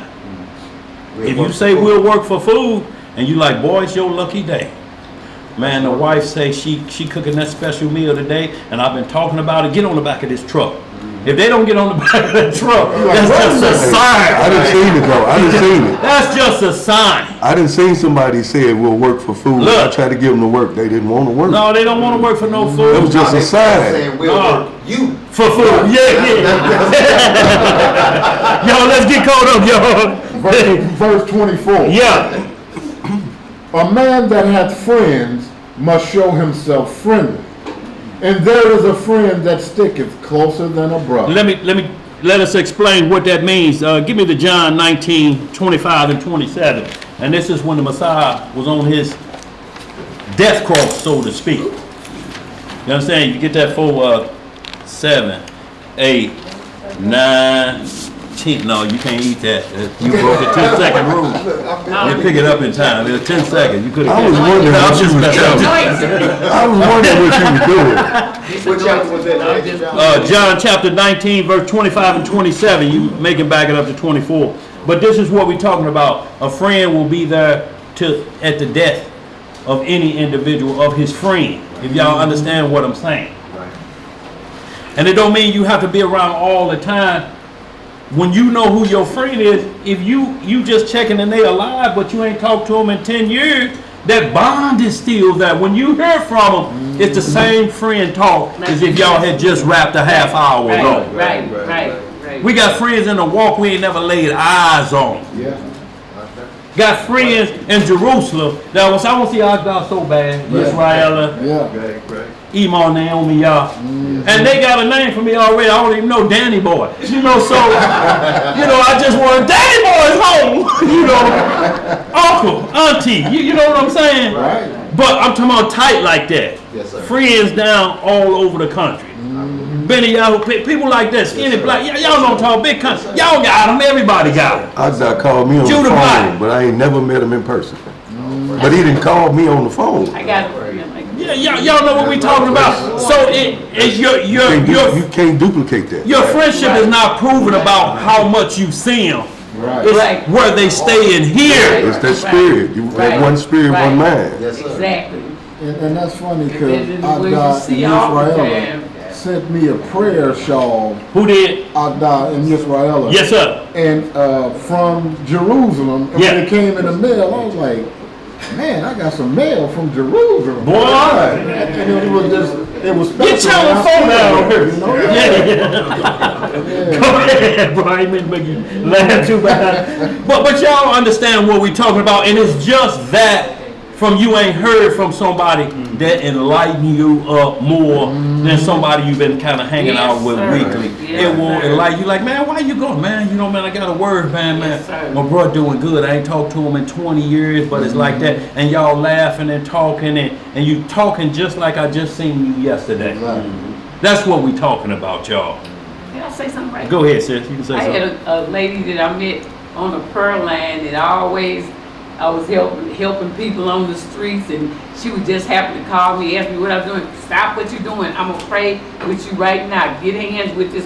And she lives out of state. I never met her before. She called me this morning, and she's been more of a friend and a prayer partner than people that I know and see. Right, and that's what we're talking about, sis. Real That's what we're talking about. This is what the Most High said. He said that's a friend in here. Yeah. That's a friend up here. Yeah. That's a friend when you walk, you're able to take reproof and correction from each other. Yeah. It ain't to put you down, it ain't doing this. It's like, if we plan on being to the kingdom, this shouldn't hurt you, what I'm saying to you. And what you said to me shouldn't hurt me, because what we're doing is repairing that breach that will keep us. And look, we only been knowing each other for 20 years. How about 1,000? Right. You understand what I'm saying? This ain't nothing how long we've been knowing each other. But start out as 1,000, there's no end to our friendship at that point. That's what we talk about, y'all. Go ahead, bro. You finished that? Yeah. That's Yeah, look, y'all go ahead and You said You said you was going to John 19. John 19, that's what I want, Zed.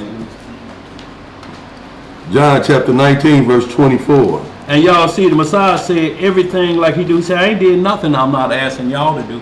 I'm just asking y'all to truly understand the words that come out of your mouth. Make sure they're true words when they're heartfelt words.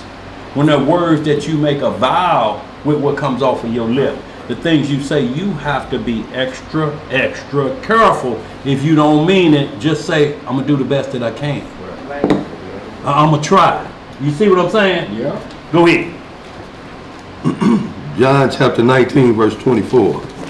They said therefore among themselves, let us not rend it, but cast lots for it, whose it shall be, that the scripture might be fulfilled, which said, they parted my raiment among them, and for my vesture they did cast lots. These things, therefore, the soldiers did. Now y'all see that lot again, that they cast lots for the Messiah's garments. So that's all lot mean, y'all. We have a lot called shooting dice, but it's a different one. Sometimes men get beside themselves or have dice always with them. You know, they look in the cast, they make their living off of casting lots. And you know, you got to be careful with that. They'll be rattling dice every time you see them, they got dice. What you got? Yeah. So can you attest to it too, like when you have death in the family, people always trying to eat something before you put the person in. Boy, that's the biggest thing that's what caused all the arguments at the funeral. Well, she said I was supposed to get that TV. But she ain't here to say it now. Right. He said them gators was coming to me. See, he said that before I wore 11 and them a 9. Why you still want them? Right. Right. Because he said it to me. See, and y'all, and that's always where the most hollering, what you got sis back there, that's where all the hollering come from. That's where all of it, you will see it on the day of death. Because you know why? They're trying to now be the friend that they should have been. I want you to understand, mourning is different. Everybody hates death. If a loved one passed, I don't care. When you say just left too young, if they was 260, we were still gone too soon. Y'all understand what I'm saying? But that excessive hollering, and crying and talking to them like that. You gotta get up there! Get up from there! If they just sit up, will you leave me alone? Pew! They'll be going. But what you got, sis? Well, I was just going to say, I was just going to share a story that my father taught me how to write wills, and I did write a will for a guy, and he left everything to his girlfriend because she's the one that took care of him while he was sick. And his whole family came down on telling they tried to jump on me, and I just had the copy of the will. Do the paperwork. I had the paperwork right there, all notarized, and said this is, he had a witness will, he was in his right mind, because I asked him before I notarized it, but they were coming in there to jump on me because of his wishes. Right, and because they feel you should have called them to get something that he had promised them. But look, we always had inheritance. Everything done in right. From Genesis to Revelation, everybody, it should be at least enough paperwork that it shouldn't be that problem when you leave here. You understand? But see, we're in the position that white folks leave a will. Right. Hebrews leave a bill. Right. See, we gotta get out of there. And to you, Johnny, you owe that truck note, that patio furniture, and to little mama over here, you owe for that fur that have never got paid for. It was just broadcast that you owe for that. They left for you the payment book for that. Do everything in writing, y'all, and it won't be no problem, because if he had been married, now she could have took it to probate court. Yeah, it would have been probate. Because they're one flesh, and if her name ain't nowhere on there saying, I give this okay, even like insurance on the job, if you say, no, I don't want the wife on there, then they say, well, she got to sign this piece of paper. Yep, she got to sign it. Or if you have an accident and you go to the doctor, different things, and if you sign off on medical treatment saying, okay, I'm healed now, if your wife don't sign off, if you married a significant other, if they don't sign off, if you're not grown, I'm saying you got to be grown or married. So if they don't sign off on it, that company won't release you, because they'll say the wife will come back in 5 years and say, you know what?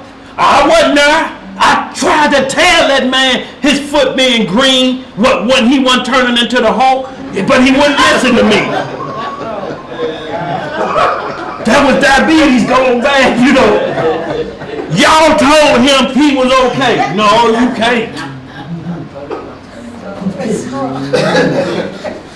Shoe split on at the toe. No. Let's get some more, y'all. Let's get caught up, y'all. Yeah, we're going to get caught up, bro. Go ahead.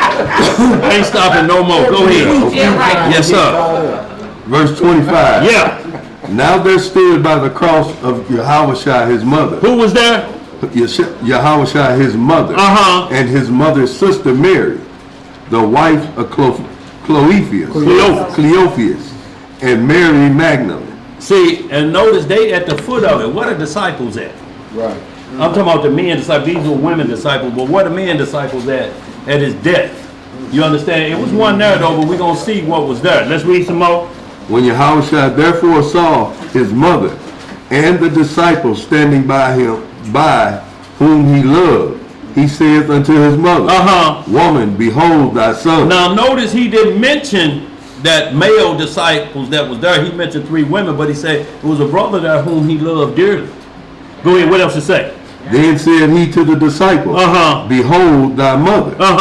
And from that hour that disciple took her into his own home. See, and this is what we're talking about. The Messiah trusted an individual, and it was John, who laid in his bosom all the time and was close to him like that after all of the disciples. Out of Peter and them, John was the one that he entrusted with his mother. And that's not saying the other one did, but they entrusted Peter with feeding the sheep. But this individual, because he's so close, he's going to be my mother's godson. A big task. Right. Till he's dead, you got to take care of my mama. Mama, your godson. And it's the Messiah passing it down at his death. Right. But see, these are his wishes that he know I can trust this individual to take care of my mama, because the other disciples was gone. Right. They was following behind closely, but John was right there. He said, Mama, that your son is. You ain't got to cry for me. Look, it's not like, I mean, I know you're going to miss me. I came out of you, but this son will be like you never missed me because he's just like me. Okay, Mama? Okay, son? I know you were born for this. But he was comforting her to let her know because Joseph dead. He ain't nowhere around. You understand what I'm saying? Yeah. So at this point, is only one individual that he says, I'm going to put in charge of my mama like this. Y'all, and that's what we talking about, a friend. Yes. Now, he said Judas was my friend, but Judas wasn't on the level like this. Right. Judas was just a familiar friend. I just knew him back from grade school. Right. You know, let's see if he changed his way. No, they ain't changed like they said, but I put the Holy Spirit on him. He was friend enough to receive it. Right. So it ain't like nobody can pass a test that the Holy Spirit come on it. When you say I'm a believer, the Most High say, well, I'm going to use you for this work over here.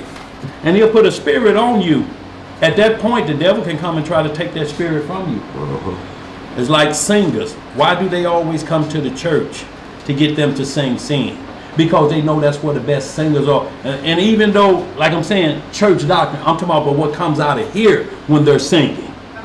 Some people used to just go to church for the singing. Only time I love it when ain't Bertha sang. If y'all understand what I'm saying. It was just one song she sang that no matter what I knew about church, it hit. Y'all understand that hit song? But because they have the gift of the people we are, it don't matter that if they knew they were Hebrew, that gift was going to be better. They just would understand why I got that gift versus I don't know why I sing so well. Shalom, bro. Go ahead, y'all. Let's move on. We finished that, did we, Zay? Yeah, you just want to go to 27. That's all I wanted to do. Ezekiel 14. Shalom, family. Shalom, 14 through 20. Hey, Brother Jacob tonight, y'all, 7 o'clock. Oh, yes, sir. On the dark side. Yes, sir. Right. Look here. You needed some more of them cards. But I may not have them in here, though. I've been meant to give them to you all this time. I got them in my black bag. Cool. I'll make sure you get them. Okay. Yes, sir. Be safe in here.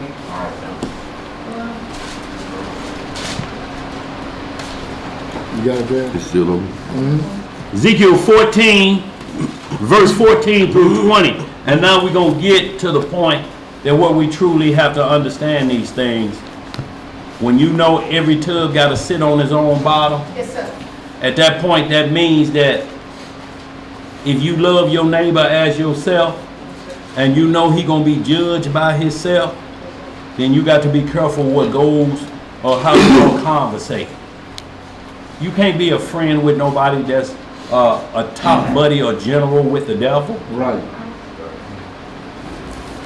You understand? There's a line you can't cross with that friend because he's a friend of the world. Not saying that we don't have friends of the world. It's just the fact that the world cannot dictate anything, any place, anywhere you go. See, when that friend of the world get in the car with you, they behave. They may, if they know you put your seatbelt on, and you might have put that player on before I don't want to kill you up in here. Or sometime I look at my phone. Click it. You understand what I'm saying? Because what happens is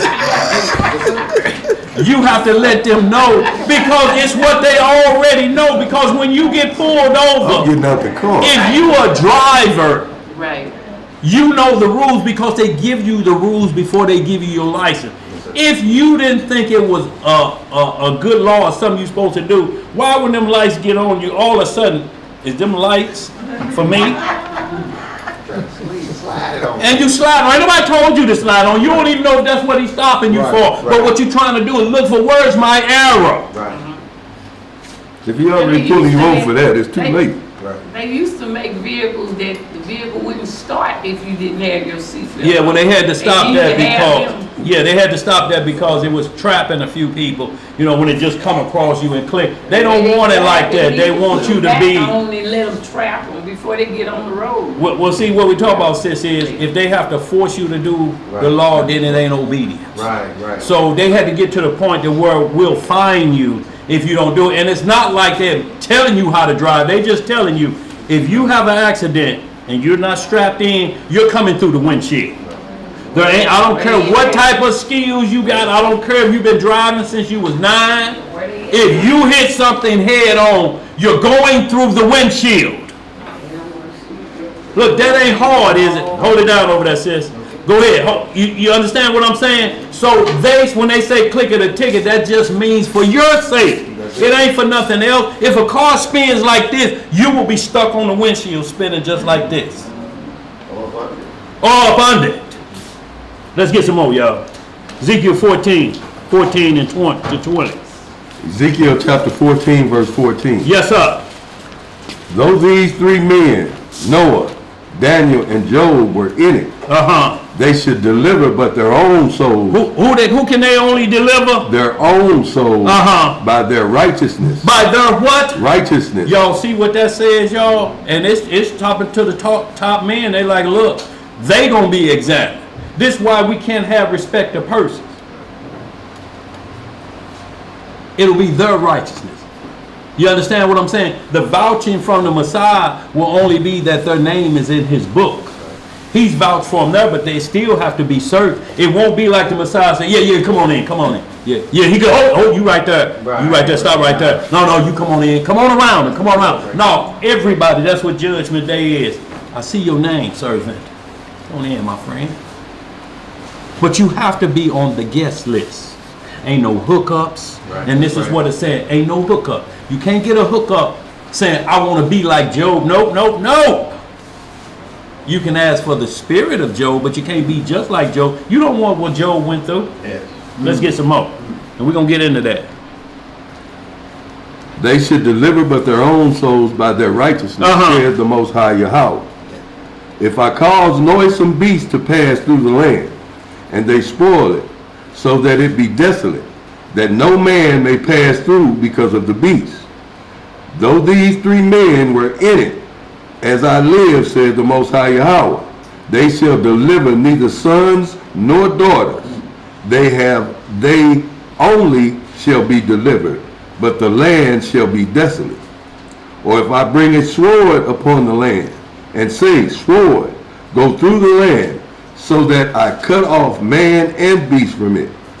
Though these 3 men were in it, as I live, says the Most High Yahweh, they shall deliver neither son nor daughters, but they only shall be delivered themselves. Or if I send a pestilence into that land, and pour out my fury upon it, and the blood to cut off. In blood, to cut off from it man and beast. Though Noah, Daniel, and Job were in it, as I live, said the Most High Yahweh, they shall deliver neither son nor daughter. They shall but deliver their own souls by their righteousness. By their righteousness, y'all. See, it comes down to everybody studying to show thyself approved. And that's what we're talking about. Not for a contest or get into some debate contest. It's for when the devil comes for you or the day of death comes for you. Either way it go, and your soul is on the line. The decision you make then, you're technically not selling your soul, but if you bargain with it, if you cast lots with it, hopefully he'll understand, I really don't want to do this. No, you didn't sign up for that. The rules were plain, just like click the seatbelt. They were plain. You can't deliver. Can't nobody ever talk. Now look, Lord, I held back on some things that I showed him, and he trusted me, so he did man worship. Still in trouble, ain't you? Let's get some more, y'all. That's the end of that. Yeah, let's get to we got Job 38 friend. Y'all, what we're going to do, I'm just going to get to the 42nd chapter of Job, but this is what we're going through, because like I say, Jake rapped this morning, you know, his daughter had a question. She was just saying, I read the testament of Job, and I know a lot of times we say Elihu was the wise one that talked to Job right, but was he really? Now, because we have to always remember the Bible is a summary of all the lost books. See, the Bible this got 54 books in it. OG blessed us with 54 books in it. But the Bible has 64, but I'm talking, these are additions. But everything in here is day-to-day events for the subject matter in the Bible. Like you may hear about Abraham in here. This book goes into detail day to day. This is jumping in hundreds of years and jubilees. Y'all understand what I'm saying? It's compiled with everything in here, but that's why these have to match this. You understand what I'm saying? There'll be no law breaking. If law breaking found in this goes away, but this stays. You understand what I'm saying? Where we at? So with the question, Huh? you said the daughter had a place to talk. Oh, y'all heard me say that? She was talking about Elihu. Yeah. That's what I'm saying. She was asking because the testament in here say Elihu had the spirit of the devil on him. Well, we read the Bible and we look at it like, well, Elihu gave good counsel because he punished Job's other 3 friends. But just like what I'm saying, every time you read the Bible, why you can't put it down, you hear people, I've read the Bible, this opens up a whole new chapter for you. Because if you don't have the laws books, you're not complete. You're only complete up to a thing. The question still should remain in everybody's mind. If they was wrong, why won't the Lord say Elihu was right? But we never questioned that. We just figured they gave bad advice and he must have gave good advice. Like Solomon, wisdom was greater than any man on earth. At that point, the minute chapter 11 come in of 1 Kings, should we throw Solomon away? Because that's when it say he turned to strange wives and let them worship other gods. So everything talked to him about before, and now we at this point. So that's why men who try to get rid of the Messiah, make King Solomon the Messiah, we got chapter 11 of 1 King. That's going to be a problem for anybody. And then he tell David, I would kill you, Solomon, if it weren't for your daddy. See, your daddy didn't save you at Judgment Day. He only allowed me to spare you while you still got breath in your body. It's a total difference than what we just read in Ezekiel. What David did, David couldn't save Solomon. He said, the only reason I'm sparing you, Solomon, from putting you down today, death is death. But what I'm talking about, the second death. Nobody can help you out for the second death. Nobody, not your daddy, not your mama, nobody. And then Solomon, but the end of a man is better than the beginning. So at the end, what did he do? He wrote Ecclesiastes in the Bible. Yes, sir. He wrote all of the Proverbs, and most of those are after the fall, when he came back to himself. See, if the Most High bless you long enough to come back to yourself, that's the blessing to correct your wrong, and he left message. That's why he say, all is vanity. Look, man, I had the women. You niggas ain't doing nothing. Right. What you crying about God giving 7? I had 700 and 300 secondary wives. I had 1,000 women. That means I can only service for 365 days, one a year. Every 3 years. That's all that one would get. And these women complaining now that they have a problem with 2 months. This man with 3 ain't been able to put in no work. Hips weak. Need a brace on. And they be like, no, this ain't what I signed up for. You promised me you had strength of 10 lions. It was 10 lions. Strength of millions of old. 10 men lions. And look here, they have a dog water around here. Let's get some more. I ain't gonna go too much of that. I ain't Sister Naomi. No, I ain't. Let's get some more, bro. Where we at? We in Job. Let's get in the book of Job, y'all. Look, we're gonna read the 42nd chapter. But before they do that, we just gonna do a quick synopsis so y'all can understand that look, every book of the Bible, like people be trying to contradict you. That tickled your nerve? But look, people be trying to contradict the Bible. A lot of times you have to be careful because they may pick out a spot that the Most High say they gave bad advice from. So you have to always go back to verse 1 for the subject matter. Like you always hear it say, before you let anybody verse teach you, go back to verse 1. Verse 1 gonna always start off with the issue if it's 1, or to start off with the blessing if it's 1. Let's get it. So we're going to go to Job 1. Well, y'all know Job 1 and 2. The devil said, I want to take the head from around him. He only serving you because you protect it.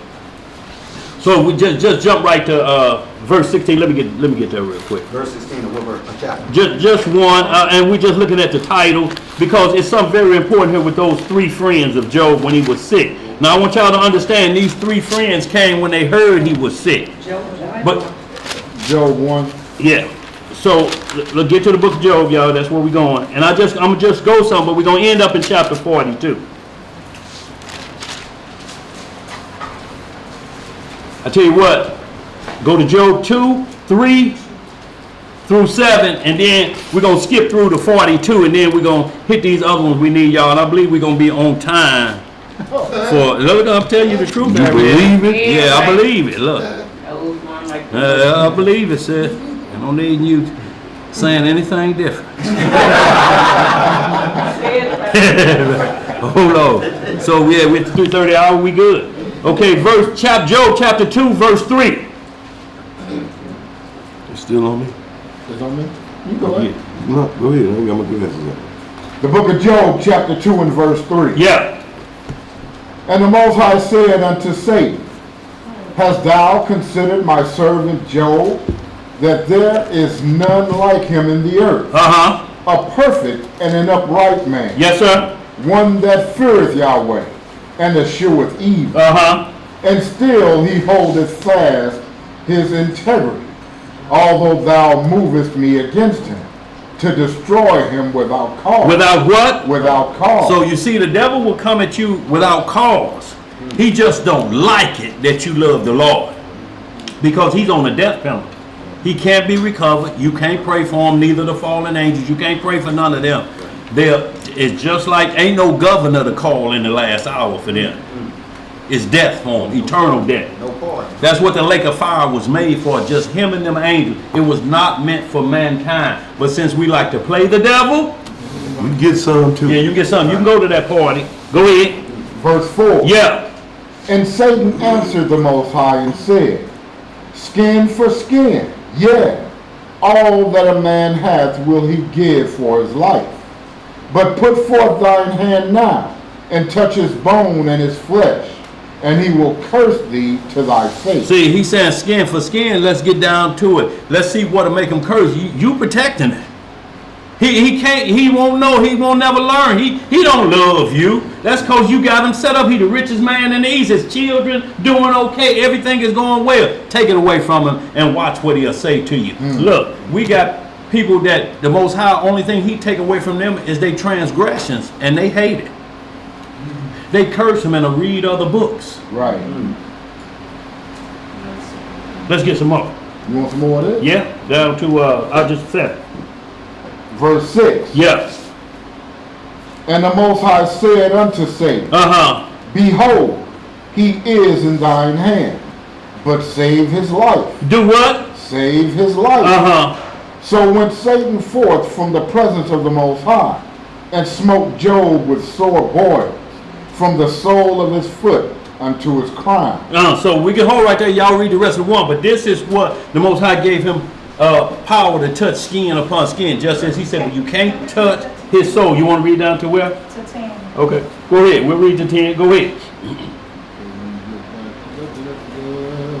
You was at 8? Yep, I'm at 8. Verse 8. Yeah. And he took him a potsherd to scrape himself withal, and he sat down among the ash. So a potsherd is like a broken clay pot. They be short pieces in there. yeah. That's what he scraped the balls off with. the balls I'm talking about starting on his foot. You talking about, we crying about gout. I'm talking about it was balls all over his foot. We crying about All the way up, boy, scrap off his knee. Well, at least I am. Sometimes, yeah. But scrape him off his foot, off his kneecap, off his elbow, off his head, off his eyebrow. He was using that to scrape balls down. Pus everywhere. Pus everywhere. Stanky pus. Let's get some more. Verse 9. Then said his wife unto him, Dost thou still retain thine integrity? What did she ask him do? He still retain? His integrity? Y'all, that's what we talking about. Your integrity proves how much you love the Lord. And she's saying, how could you still have integrity? You see what God is doing to you? Right. Go ahead. Curse God and die. Do what? Curse God and die. What will he end up if this happens? Lake of fire. Thank you. So Go ahead. at that point, she worse than them balls. Boy, look here. Yes, sir. She worse than all them balls put together. But when we get in the Testament of Job, you kind of understand why she was at that point, Yeah. and why she kind of said those things. But still, It came out. still, you cannot at the last point Let that say, come out. hurry yourself to Yeah, death. yeah. Everybody tired of you suffering. She lost like this. faith. She lost faith, not him. That's what we're talking about. Another person will lose faith and talk you into losing yours. Go ahead, bro. Verse 10. Yeah.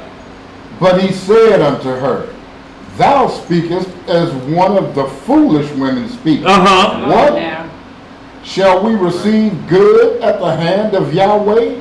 And shall we not receive evil? Uh-huh. In all this did not Job sin with his lips. See, he did not sin with his lips, because look, you were shapen in iniquity. When Adam and them sinned, you were born to die. Whether it was 1 week, 1 hour, the son David and Bathsheba had died in 7 days. Marked for death, but he won't suffer for their punishment. He's automatically into the kingdom. Because he didn't ask to be born of David and Bathsheba, who Bathsheba was the wife of Uriah at the time. He didn't ask to be born that. Right now, if all of us could raise our hand and before the conception happened, how would you want to be in this life? Who you want your parents to be? Well, we'd name the best, wouldn't we?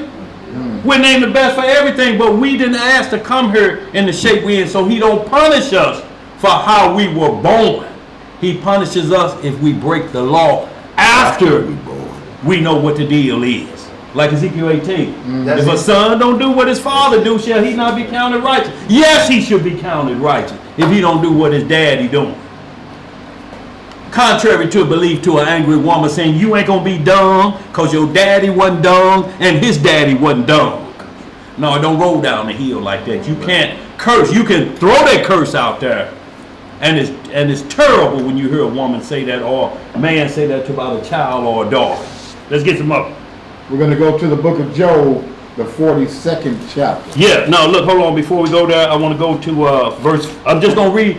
We're going to read just one verse in these 4 so y'all understand when we get to 42 what's bad doctrine that you have to look at. So when anybody tell you, let's go to the book of Job, you must read verse 1 in any chapter of Job. You have to read verse 1 of any chapter.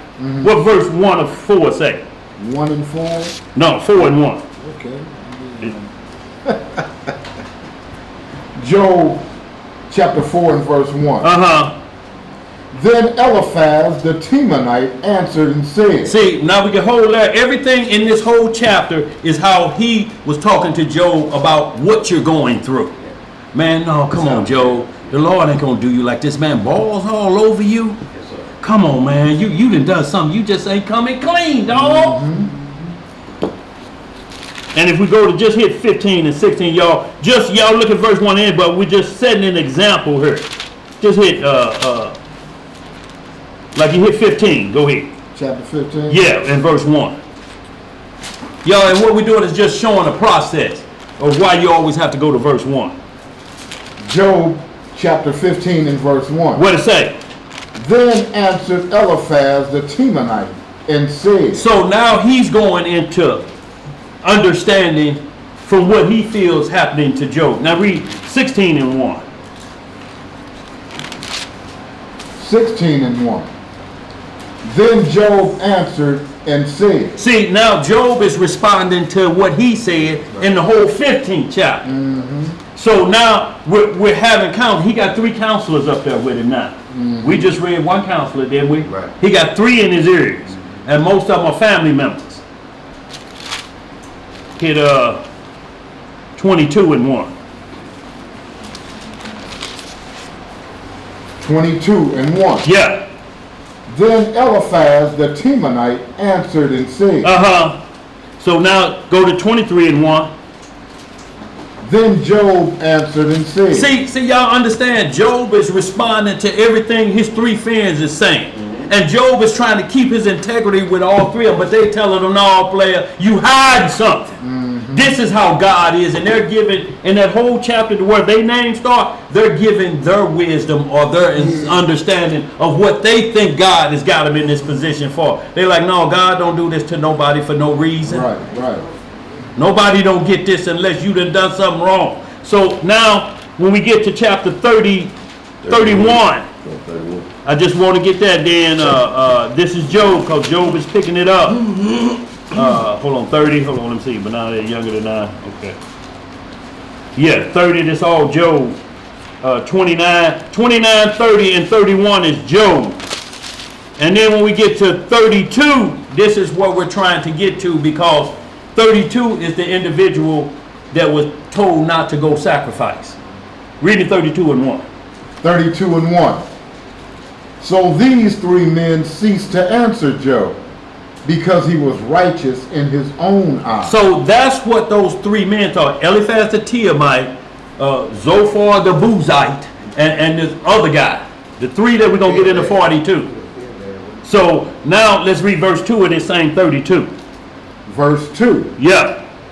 Then was kindled the wrath of Elihu, the son of Berechiah, the Buzite, of the kindred of Ram. Against Job was his wrath kindled. So he was heated up at Job, okay? Because he justified himself rather than Yahweh. Now see, this is something that just by that question asked by Niece, you know, why we don't look at Elihu like this in the Testament of Job, look at him like he was dealing with Satan. So this is his answer right here too.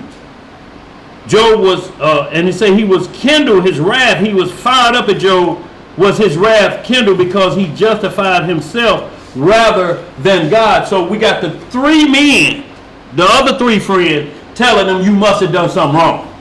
And then we got Elihu, who we never really looked at in previously, telling them, you justifying yourself. You keep talking about, well, why I deserve not to be suffering like this. When we read Sirach 2, prepare your heart for what? When you come to do what? Serve the Lord. See, this is where Elihu is missing that point at.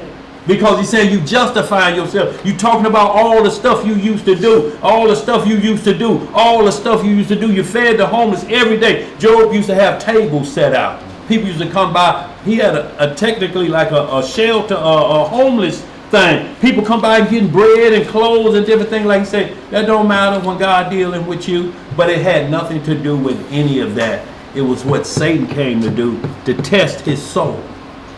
Not his flesh, but his soul. So these men are talking flesh talk to him. All flesh. So Can I take that down to like 9? you take it on down to 9. Go ahead. Your verse 3, verse 2 Verse again. 3? Verse 3, again. yeah. You want me to 2 or 3? 3. Verse 3. Yeah. Also against his three friends was his wrath kindled, because they had found no answer, and yet he had condemned Job. So now this youngster is mad at all three of them. See, he was a youngster that said, I listened to you old heads talk, but I waited till my turn for respect. But that respect can't be out of order. You know what I'm saying? Because there may be secret envy with them. You know, this is my chance to get at you old niggas anyway. You understand what I'm saying? Right. It could be that involved. Let's get some more. Verse 4. Yeah. Now Elihu had waited till Job had spoken, because they were elder than he. When Elihu saw that there was no answer in the mouth of these three men, then his wrath was kindled. Why is he so fired up? Right. You know, go ahead. Verse 6. Yeah. And Elihu, the son of Berechiah the Buzite, answered and said, I am young, Right. and ye are very old. Yeah. Wherefore I was afraid, and durst not show you mine opinion. I said, days should speak, and multitude of years should teach wisdom. So this is what he's saying. Y'all old. Y'all shouldn't be this old and don't know nothing. Right. Go ahead. Verse 8. Yeah. But there is a spirit in man, and the inspiration of the Almighty giveth them understanding. Great men are not always wise, neither do the aged understand judgment. You want me to keep going? No, you can hold that. So he's in 32 through 37. I want y'all to understand this is the young man. Chapter 32 through 37. He's steady running how he's giving his advice to Job. But the end of 37,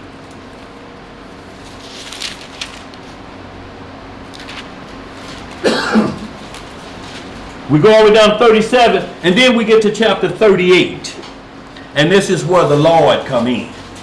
He like, I've been hearing all of y'all talk. Right. I've been hearing all of this from all of y'all. So we never looked at 38 like that. We was just looking at it from them three friends, and we're looking at the boy. But that's the misdirection Satan will throw at you. You would think because this individual is saying all the right thing, but you have to examine every word. Right. Yeah. What you got with JLC? No, that's 33 and 27. That's the same thing as Jeremiah 16:19. What 33 and 27 say? If I've heard what was right to me, what didn't profit me. But who wrote 33? See, that's 33. This Elihu in there. So this is what we said. We want you to understand who the writer is of chapter 33. And let's start out with Job. See, but these men had certain sections, and every word they spoke, it says, then he started talking. And then Job answered him. And then he started talking. So now we down to the young boy checking everybody. But he didn't check himself. Right. And that's something we just finding out with just a question we was asked. Y'all, you see, been in this word for many years, but never really took the turn to really look at it. And we just accepted that this man was talking right completely. And he still may be.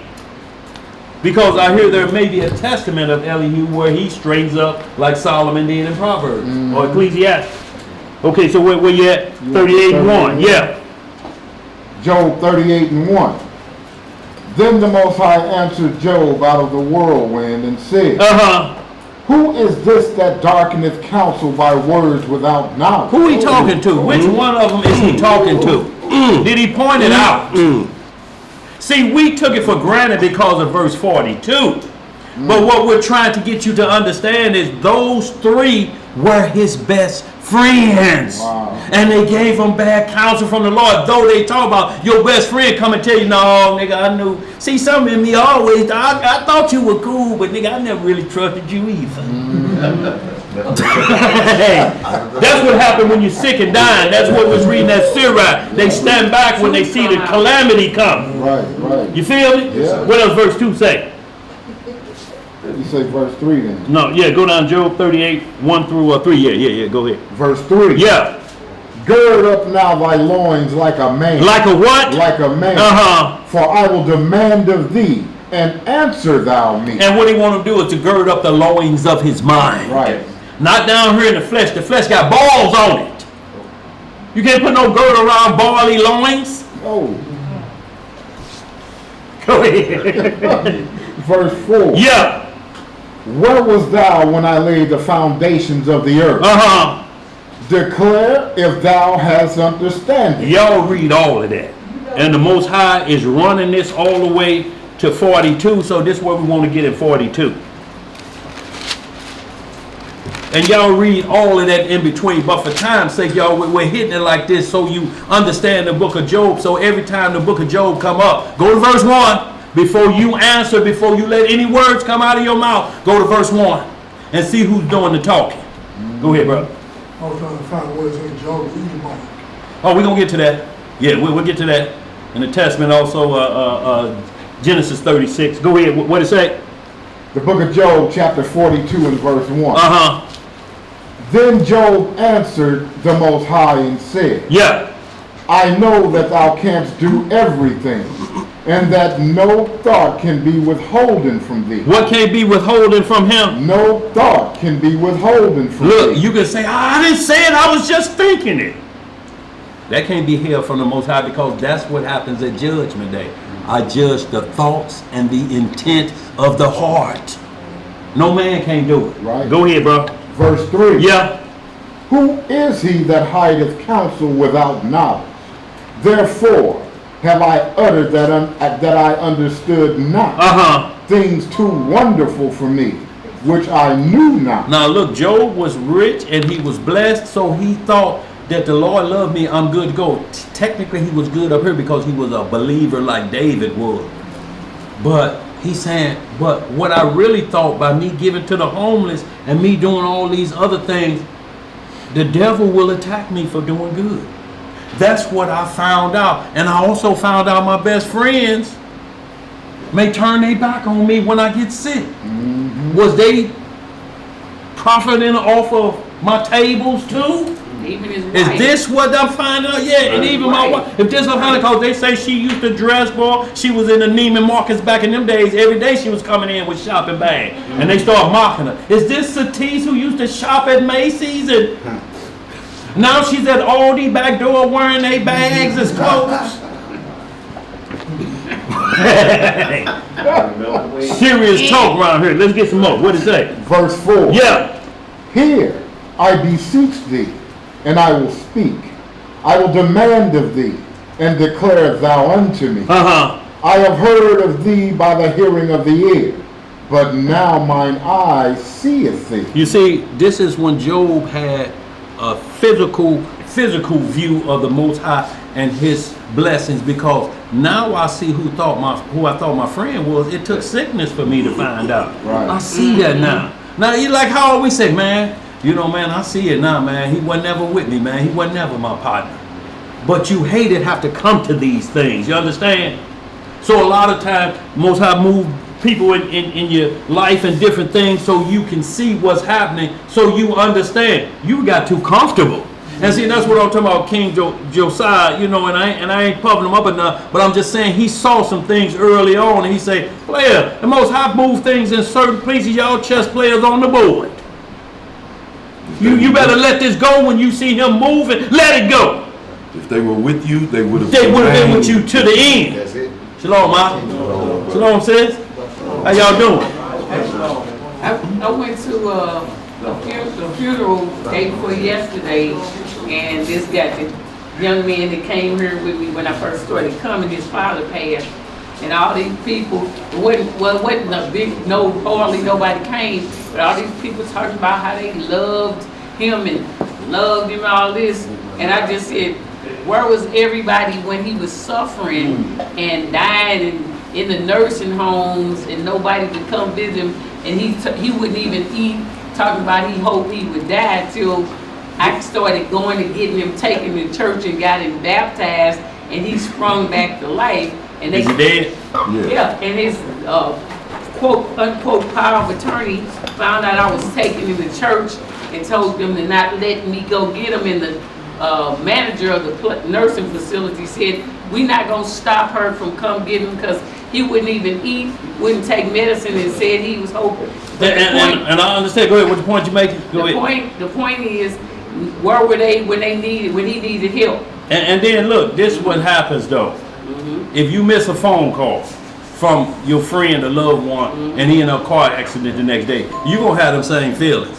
You're going to have what's called survivor's remorse. That's what's the only thing that's happening. So, look, if somebody called, if you talked to somebody yesterday, they've been trying to call, I'm going to call them back. I just got to go to work. You don't mean it in your spirit that you're not going to call them back. And the next thing you hear, they dead?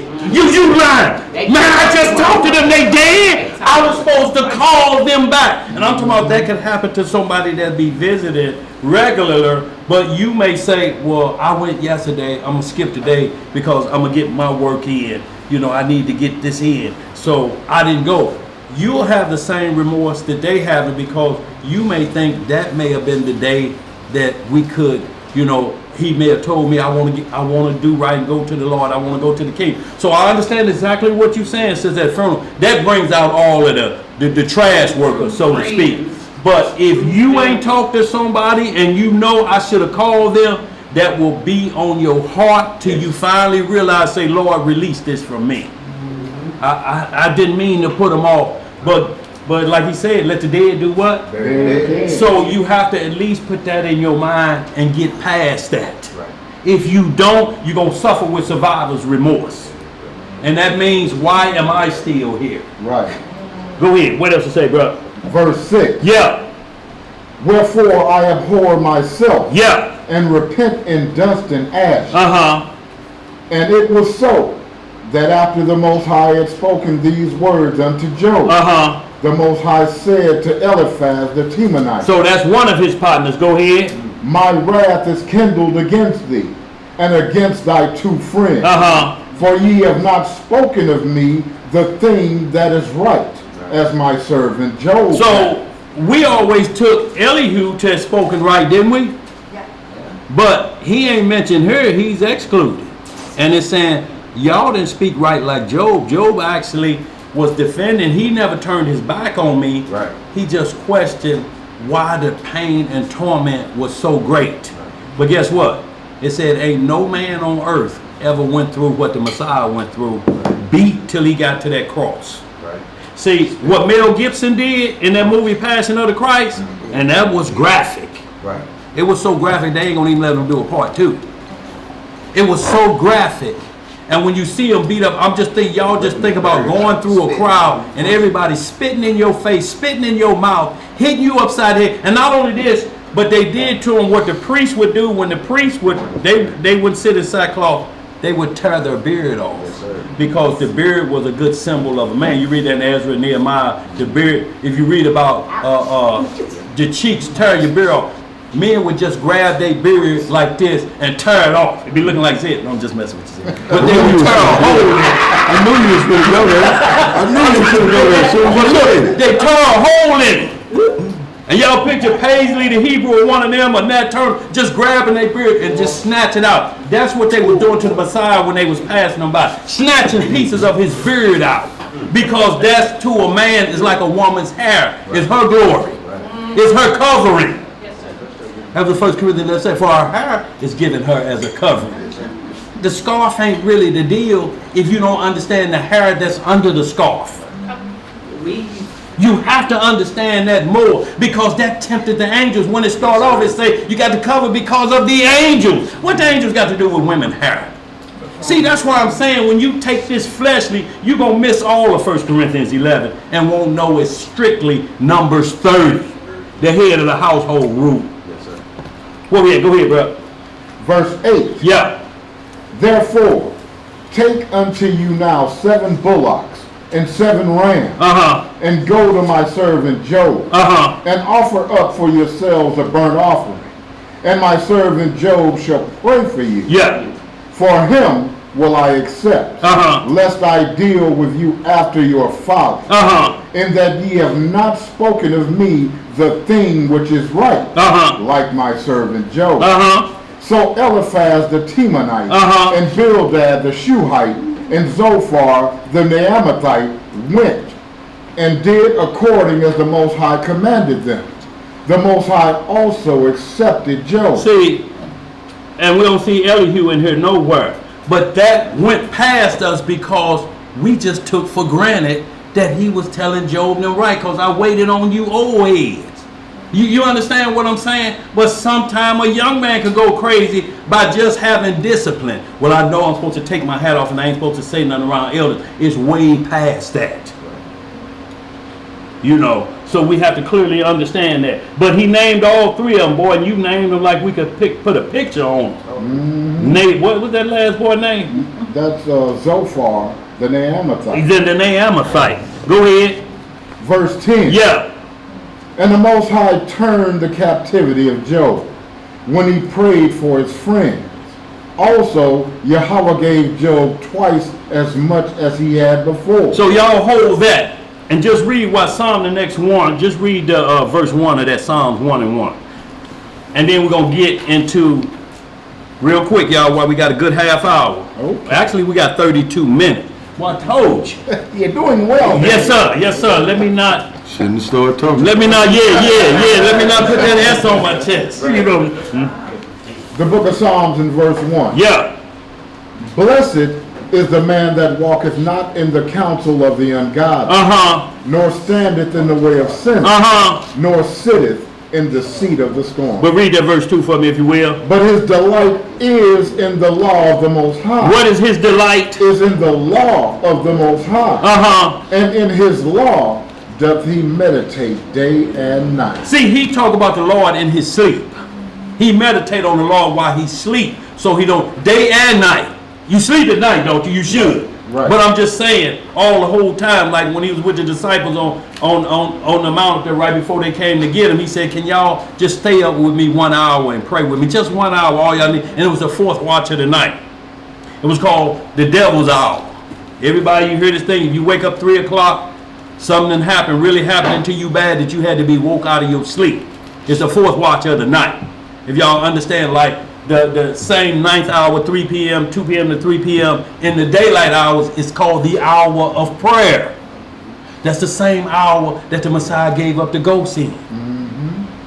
The ninth hour. Between 2 p.m. and 2:59. 3 p.m. will be the 10th hour, if we're going by this clock, so to speak. So in like manner, 2 a.m. in the morning up to 2:59 is problems. It's problems up here that where you say, now look, it's after midnight and I got grace to 1 o'clock. But now it's closing in on 3 and I ain't got home yet. That hour where it's really get rough in them hours in the night because the devil have his playtime. And when you get home, well, I know ain't nothing been open but the hospital and a pair of legs, so you ain't got no armband on. So I know where you No was at. Band-Aid. Let's get some more, y'all. Look, and then trying to go into God's time. Racing the speed of light. 187,000 miles a second. And you call yourself gonna beat the sun. If I just can get there while it's just little dark, can't no light coming through the curtains, I'll be good. Boy, you can step on that gas pedal till your foot is on the ground like Fred Flintstone and Barney Rubble. But you ain't getting there. Because that light is coming at 187,000 miles a second. The speed of light. The sun coming up. What you got, LC? Let's get it. We're going to the Apocrypha now. Bring it home by the time we get home, you're gonna stay out there. Boy, you might as well stay out there. Hey, look. This is based on What you say? I might as well go to first watch and give me some breakfast. Oh, they gonna be down in here. No, I'm good since I got one. So y'all look, what we want y'all to do. Look, Tubai gonna put it up. The Testament of Job. Now, first, Zeb, if you will, get Genesis 36 and 32, because a lot of people, it's hard for them to believe that Job was an Edomite and the Most High is dealing with him. But look, he's a son of Abraham. He's the grandson. The covenant is with Abraham, but not the seed blessing.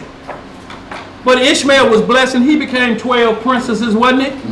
See, so they get a blessing. That's why Deuteronomy 23:7 don't abhor an Edomite. Not all of them, just, it's going to be one that, and you still got to look at it. Y'all came out of the same womb.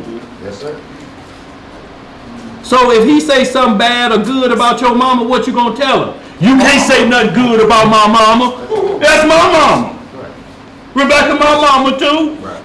So, but it's not talking about the whole race. And this give me a 36, and what do 32 say, Zeb? I'm thinking it's right there.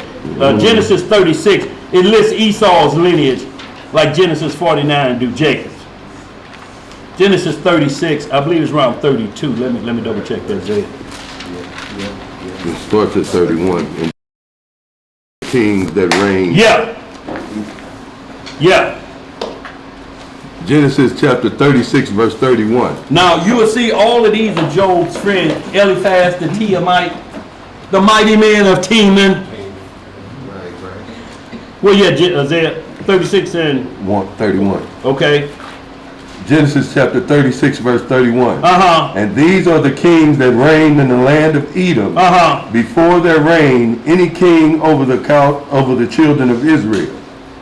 And Bela, the son of Beor, reigned in Edom. Uh-huh. And the name of his city was Dinahaba. Oh, boy, that was good. And Bela died, and Jodab. And Joe who? Jodab. Not Jodab. Jodab. Yeah, Jodab don't like Jodab. Jodab. I'll tell you, but go ahead. And Yeah. Bela died, and Jobab, the son of Zerah of Basra, reigned in his stead. And Jobab died, and Hushman of the land of Teman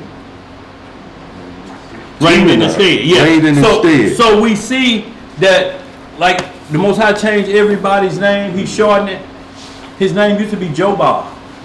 What is that saying? Jobab. You know what it's saying. That's what his name used to be. Now let's get into this. All I want to read in the Testament is in the Testament of Job. Yeah. The Testament of Job, We're going to read chapter 1 and 1 so we can get some understanding. And then we're going to jump to chapter 10 where the question lies about the youngin, Elihu. This is going to explain what the question was. Why was Elihu never mentioned again? What was on his mind? And then we're going to see out throughout the scripture, y'all, what we're talking about is consistency. This ain't nothing new. What we're going to read about these individuals happened to other individuals. They thought they was on and they fell off at the end. Right. So you got chapter 1. What page number is that, Zed? 497. 497. Too bad I'm going to put it up on the screen. And we just want you to read chapter 1. And you're going to read down to verse 8. Testament of Job, chapter 1, verse 1. Everybody there, if you ain't got to do the PDF, if not, listen up. But you can use them smartphones, it'll pop right up. Testament of Job, PDF. But go ahead, Zeb. On the day he became sick. On the day what? On the day he became sick. Uh-huh. And knew that he would have to leave his bodily abode, he called his 7 sons and his 3 daughters together and spoke to them as follows. See, same thing. 7 sons, 3 daughters. Go ahead. Form a circle around me, children, and hear, and I will relate to you what the Lord did for me and all that happened to me. Deathbed confession. Go ahead. For I am your father Job. Uh-huh. Know then, my children, that you are the generation of a chosen one, and take heed of your noble birth. And this is talking about Abraham because it came from Abraham. There's Abraham's grandchildren. Go ahead. For I am of the son of Esau. Who is he? The sons of Esau. Uh-huh. My brother is Nahor. Uh-huh. And my mother is Dinah. I have become your father by her. For my first wife died with my other 10 children in bitter death. So this was Job's first wife that died, that said curse God and die. She ended up dying. He had 10 children with us. That's why we get into 42. The Lord blessed him again with 10 more children. And another wife. What you got, bro? His mom was dying. Huh? His mom was dying. No, he's It ain't talking the to the same second set of 10. It ain't the same. It wasn't sir, the children mother is Dinah. The second set of 10. Your mama Dinah from my first wife died. But not the Dinah from Not, thinking about. yeah. Now some get that kind of mixed up, you know, and say that, but some testament of the 12 patriarchs, Simeon right had to take Dinah as a wife after Shechem raped her because no other man wanted her, so he just provided a covering for her, so to speak, for his father when he died. Y'all understand what I'm saying? So that's the only reason Simeon had 2 wives, but he had to take her, you know, which is allowable at times. It's always been brother and sister allowed in the beginning when sin is at a bare minimum. But never, ever, ever father on daughter or mother on son. That's why it was so critical when Lot's daughters got him drunk and went in unto him. Both those children was cursed for 4 generations. They couldn't come back in. We got to weed out this terrible crime that the book of Jubilees say is one of the worst crimes found on planet Earth. If a man take his daughter or a mother take her son. And this is the, what's a good word for the top of the chain for Egyptology worship? This is at the top of the chain for them. The big monkey muck. The big monkey muck. This exalts you to another level to explain mother and son worship, because the Egyptian queen had her baby by her son. So, you know, so Samaras, Osiris, Tammuz, all of that is what the Bible say is the ultimate curse. And it has to be wiped away for generations before you're allowed back in. We got to get that seed back to the point that where we got that out of your mind. And then we get into 1 Corinthians 5:1. That's why he say, we ain't seen nothing like the Gentiles like this. Right. MF. Right. You understand what I'm saying? It's a horrible crime. Go ahead. That's where Moab come from. That's where Moab and Ammon come from. For 10 generations. You understand that they can't come back into this fold. But now we're going to skip down so y'all see where he come from, and you see that Genesis 36. And but see, what was his name? Jobab? Oh, hold on. Before it changed. What is that? That's down to in 11. Go go down to 11 and we'll move because we got number 15. All right. Well, it's actually, verse 11. Okay. Verse 11. And in the night, as I lay asleep. What did he do? As I lay asleep, Uh-huh. a voice came and called Jobab. Jobab, Actually, it was in 8. Yeah. That's when it changed. Yeah. It was in 8 when it changed. Yeah. Verse. I'm going to go back 7. Okay. I'm going to go back to 7. Hear now, children, and I will reveal to you what happened to me. I was a very rich man living in the east, in the land of Uz. And before the Lord had named me Job, I was called Jobab. Jobab, yeah. The beginning of my trial was thus. Near my house there was the idol of one worshipped by the people. And I saw burnt offerings constantly brought to him as a god. Then I pondered and said to myself, is this he who made the heavens and earth, the sea and all of us? How will I know the truth? And in that night, as I lay asleep. This is when the Most High come to every man that's trying to find his way. All of us done it, went to the Muslim, went here, you heard a powerful speaker, and your soul said, no, it ain't him. Went down to the Kiel Auditorium to see if I could find it when it was in my heart back in 83, 84. And it was Farrakhan, and guess who was on the undercard? Al Sharpton. And I'm thinking, well, maybe it is maybe the Quran is extension. Maybe he's showing where he picks up the Bible. Al Sharpton come up there and all he got is rhymes. You see, they got our young people on crack, and they got our old people hooked on crackers, and they clap it wow. And then he left. I'm like, shit, is that it? Then Farrakhan come up, and he's talking noise, and he's saying, hold it high. And before you could even look and say, oh, that's a 20, I didn't mean to hold that high. He had millions walking around. I'm talking about snatching with the quick. I'm talking about like that man that got that girl that was fanning her money, that Jake showed. That's how quick they were snatching it from you so you couldn't read the side. And he got up there and talked a bunch of knowledge about Elijah Muhammad was the last prophet, and we got no prophecies from him. Not the man born in Sanderville, Georgia. No. So y'all, this is what I'm talking about, and this is what he's searching right here. Who is God? And the Most High visit you in your dreams. That's the best place to talk to you when ain't nobody else around. Let's get some more. But the devil will come there too. Yeah. Let's get some more. Verse 11. And in that night, as I lay asleep, a voice came and called, Jobab, Jobab, rise up, and I will tell you who is the one whom you wish to know. This, however, too, whom the people bring burnt offerings and libations, is not God. It's not what? Is not God. But this is the power and work of the seducer by which he deceives the people. And when I heard this, I fell on the earth and I prostrated myself, saying, O my Lord, who speaks for the salvation of my soul, please, if this is the idol of Satan, please let me go on and destroy it and purify this spot. So this is what he's saying. He's going through his trials, and he like, but they paying for the same thing. They trying to get rid of the Messiah.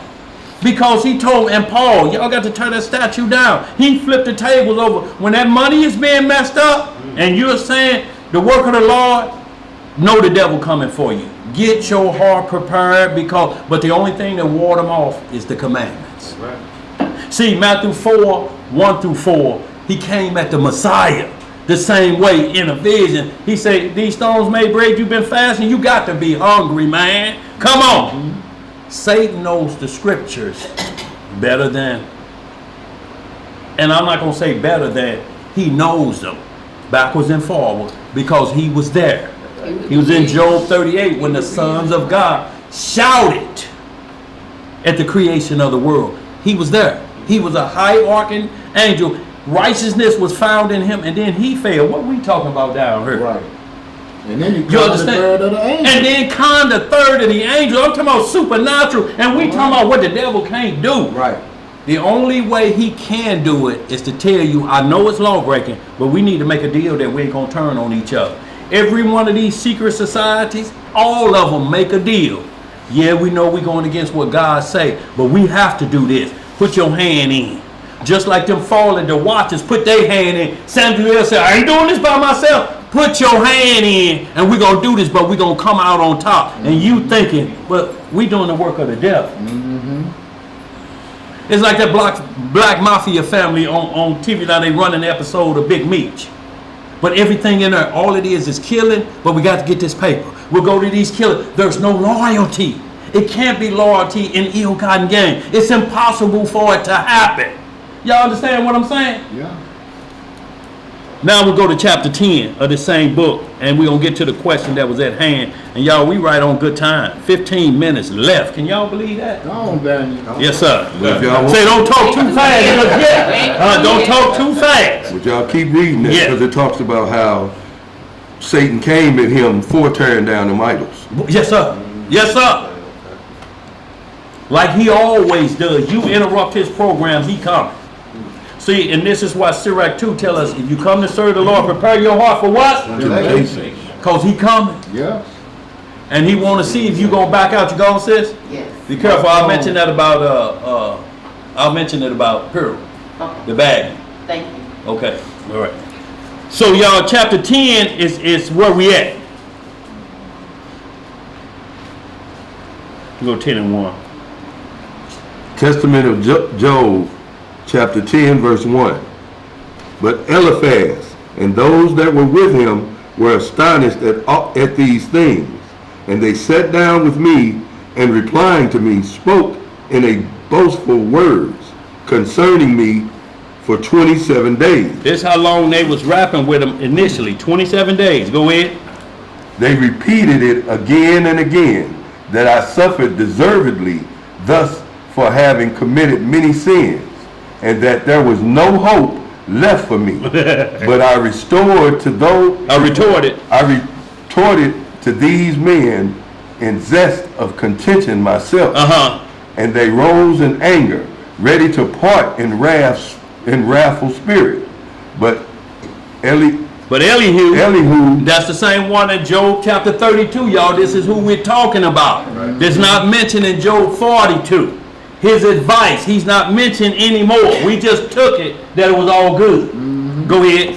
But Elihu conjured them to stay yet a little while until he would have shown them what it was. For he said, you passed so many days allowing Job to boast that he is just. So this is what he's telling Job. Like them three were saying you did something wrong. He's saying y'all let him boast too long that he was righteous. Y'all should have put his head, y'all should have chopped his head off immediately. So this is what the advice he really was giving Job. I mean, to the three friends. Y'all should have just punched him in his mouth early. And he'd have straightened up, maybe them balls would have leaked off of him. Go ahead. But I will no longer permit it. For from the beginning I continued crying over him, remembering his former happiness. But now he speaks boastfully. When he speaks? Boastfully. And in overbearing pride, he says that he has this throne in the heavens.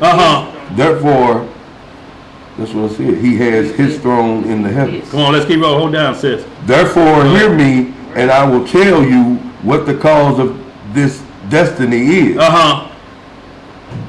Then imbued with the spirit of Satan. So that word imbued, what they say, y'all, we need to understand that, because we're not calling him the devil. That was the devil. He was imbued with the power of Satan. And we're going to see that what the Bible is consistent. The devil will come when you least think it. The devil will come when you around the Messiah. You think the devil care? No. When the Messiah was at the Last Supper, didn't he say one of y'all is a what? It's the devil. And they're like, who? Is it who? Is it I? Is it me? He said, thou hast said. And most of them didn't know what he said. The other 11 didn't know it was Judas. He said, go do what you got to do. The disciples thought he was going to buy more food. Yeah, we about running out here getting a low, boy. We eating like hobos up in there. He going to get some more bread. It comes to your mind at the same time as why we always say we should have followed our first mind. That's what we're talking about. He always right there when a blessing coming to turn you away from your blessing. You don't believe that. God ain't going to give you that. Or you losing your mind. What have you done to deserve that? Yeah, you right. I ain't did nothing to deserve it. Blessing gone. Go ahead. Imbued to feel something or someone with a particular feeling, quality, or idea. His poetry is imbued with deep religious feelings. See, Satan put his thought in Elihu's mind. See, that quick, while he discussing it, go ahead and see what else it says there. Then imbued with the spirit of Satan, Uh-huh. Elihu spoke hard words which were written down in the records left of Elihu. Uh-huh. And after he had ended, Yahweh appeared to me in a storm and in clouds and spoke, blaming Elihu. What did he do? Blaming Elihu, Uh-huh. and showing me that he who had spoken was not a man, Uh-huh. but a wild beast. Right. And when Yahweh had finished speaking to me, the Lord spoke to Eliphaz. So right here he said it was a wild beast, but we know it was a man. It's kind of almost like, you know, he's just putting it on him. That really ain't a man. You're saying he's died with the spirit, you know, of the devil.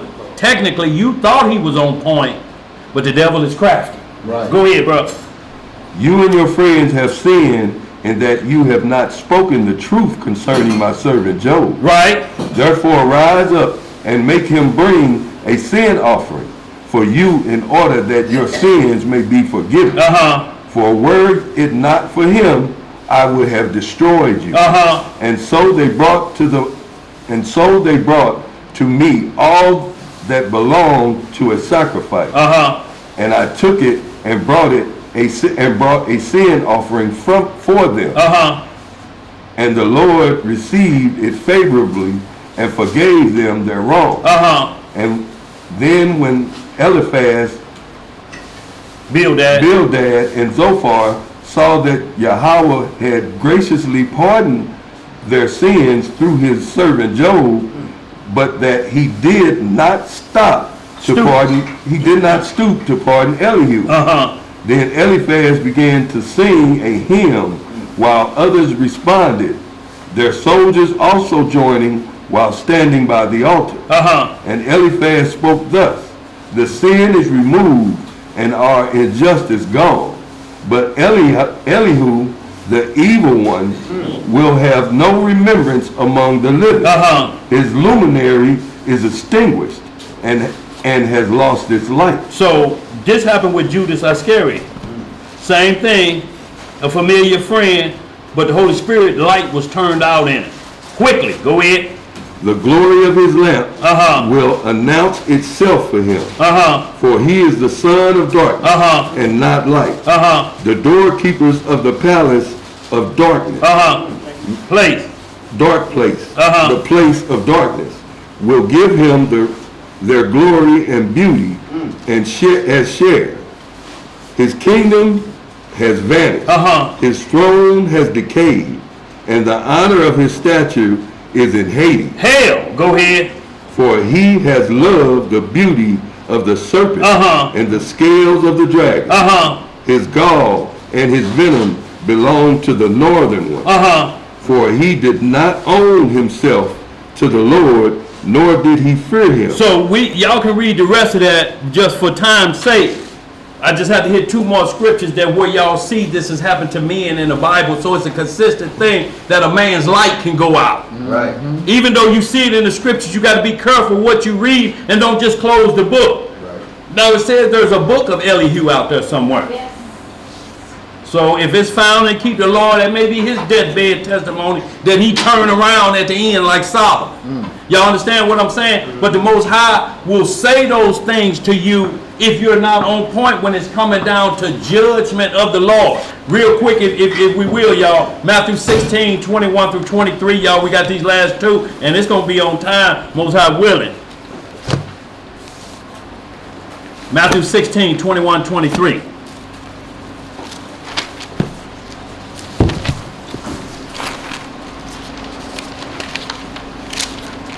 And this is about Peter and Matthew. And look, he just gave him the keys to the kingdom.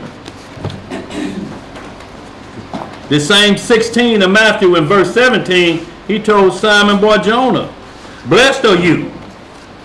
Flesh and blood have not revealed to you, but my Father which is in heaven.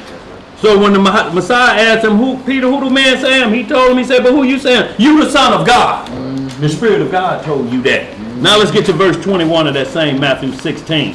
This is just seconds later. Matthew chapter 16, verse 21. What about 20 there? Verse 20. Yeah, hold on, y'all. A few pages slipping. Matthew 16, 20.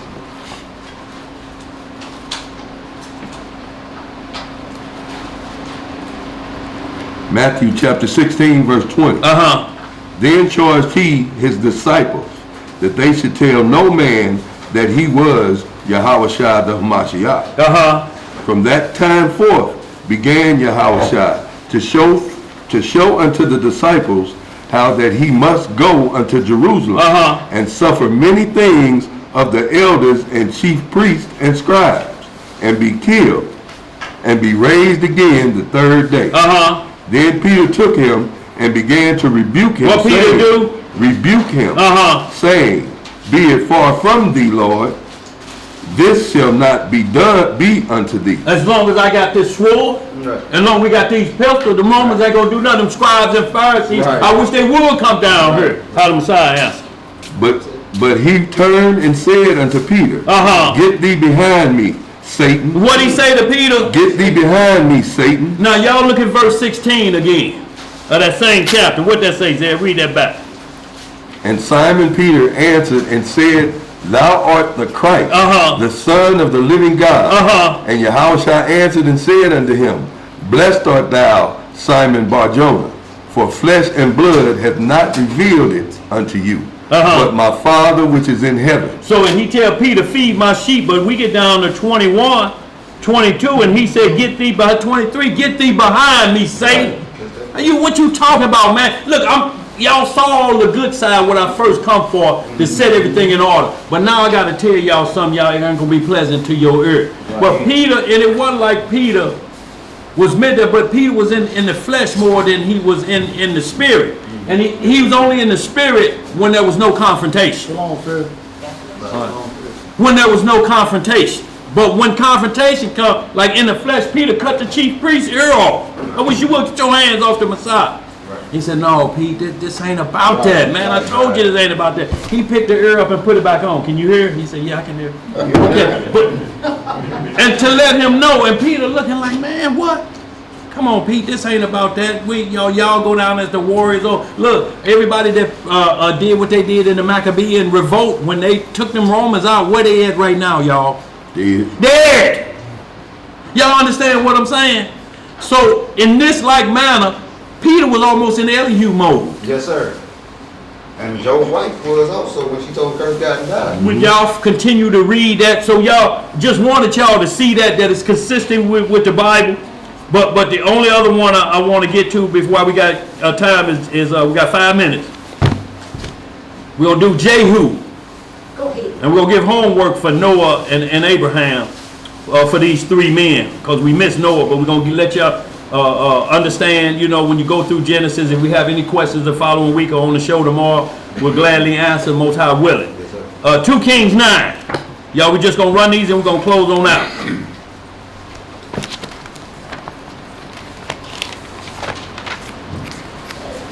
And see, y'all, what y'all have to understand, the Most High don't forget nothing, and you shouldn't forget it.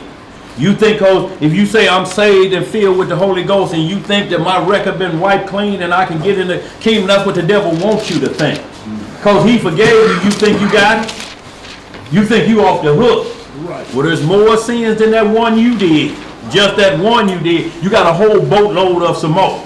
That's why I say when you read that 1 Corinthians 6 and 9, that felony list, you got to get yourself off that list and then work on them misdemeanors. But them felonies on 1 Corinthians 6 and 9 and Ezekiel 18, they say don't even come to the door. If you believe man worship and men are high priests, don't come. Don't come, because you ain't going to get in. And these was Israelites. When the chief priests and Pharisees, Israelites, if your righteousness don't exceed theirs, don't you even look this way. Y'all can want to be a captain of 1,000, but you better get them now. You better get them now while you can, while the knuckleheadism out in the world. because that's all you're going to have is 1,000 curly stooges. And Jethro Bodine. Remember, Ropes as belts, that's all you got coming. somebody gonna pay for that blood on the ground. Boy, look Remember here. that. Yes, sir. 2 Kings 9. And we're going to skip through this. And this is about Jehu. Start about 5, Zeb. Y'all read 1 through 5. We're just going to stop it at 11. And y'all read everything in between. And then we're going to see Jehu's outcome. Because you're like, man, what did he do wrong? In between these 2 kings, man, I was talking about. Man, that's why I named myself Jehu. You better be careful till you see the whole matter. Right.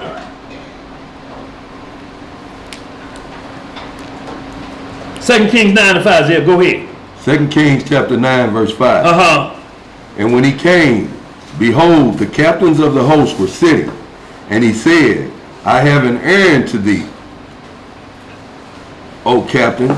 And Jehu said, unto which of all us? And he said, to thee, O captain. And he arose and went into the house. And he poured the oil on his head. Uh-huh. And he said unto him, thus says the Lord God of Israel, I have anointed thee king over the people of the Lord, even over Israel. And thou shalt smite the house of Ahab thy master, that I may avenge the blood of my servants, the prophets, and the blood of all the servants of the Lord at the hand of Jezebel. So Jehu was anointed king. And he said, I'm anointing you king to go put Ahab and Jezebel down. Ahab for listening to Jezebel. Right. He let her give him the long hair. The 1 Corinthians 11 talking about. Right. He was sent to the simplest power, to the highest power of simplicity. I'm talking about a chief simp. I mean, just, yeah, baby. I'm talking about have to ask permission to go get the paper. I see it out there. Go out there and get it and bring your ass back in here. I'm talking about Can I go to the bathroom? Yo, boy, look Can I at go to the me. Piss bathroom? on myself. You better not hold it a few more minutes. That's what Ahab was. That's how Ahab Now you was. gotta watch the stuff. You gotta watch the show. You can't miss none of the show. Verse 8, bro. Verse 8. Yeah. For the whole house of Ahab shall perish, and I will cut off from Ahab him that pisseth against the wall, and him that is shut up and left in Israel. And I will make the house of Ahab like the house of Jeroboam, the son of Nebat, and like the house of Baasha, the son of Ahijah. And the dog shall eat Jezebel in the portion of Jezreel, and there shall be none to buy her, To bury her. And he opened the door and fled. So now you just read the rest of that, but once we get to chapter 10, I just want to get to chapter 10 and just certain verses, 18.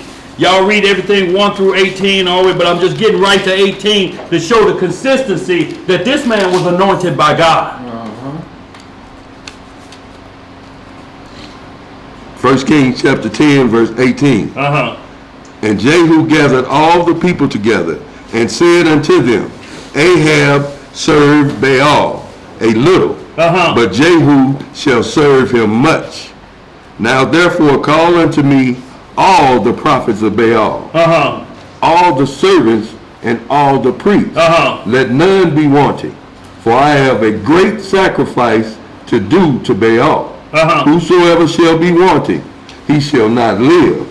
But Jehu did it in subtlety, to the intent that he might destroy the worshipers of Baal. See, so, and then, but this is where we get down to, y'all read everything in between, but get down to verse 30 through 32, and we're going to call it. Verse 30. And the Lord said unto Jehu, because thou hast done well in executing that which is right in mine eyes, and hast done unto the house of Ahab according to all that was in mine heart. Thy children of the 4th generation shall sit on the throne of Israel. But Jehu Uh-huh. took no heed to walk in the law of the Lord, Yahweh of Israel, with all his heart. With all his what? With all his heart. For he departed not from the sins of Jeroboam, which made Israel to sin. So you look at this. Y'all see this man was anointed and given everything. Put down all Ahab men, the sons that piss against the wall. Y'all know what that means. That means male seed. Right. Because we piss against the wall when we go into men's bathroom. It's called that urinal that stands up against the wall. You piss against the wall technically, but the only thing we do is flush it. Women don't do that. I hope ain't no women pissing against the wall. Not a real You know, not a real woman. You know what I'm saying? Right. So y'all, but we see how quick he turned.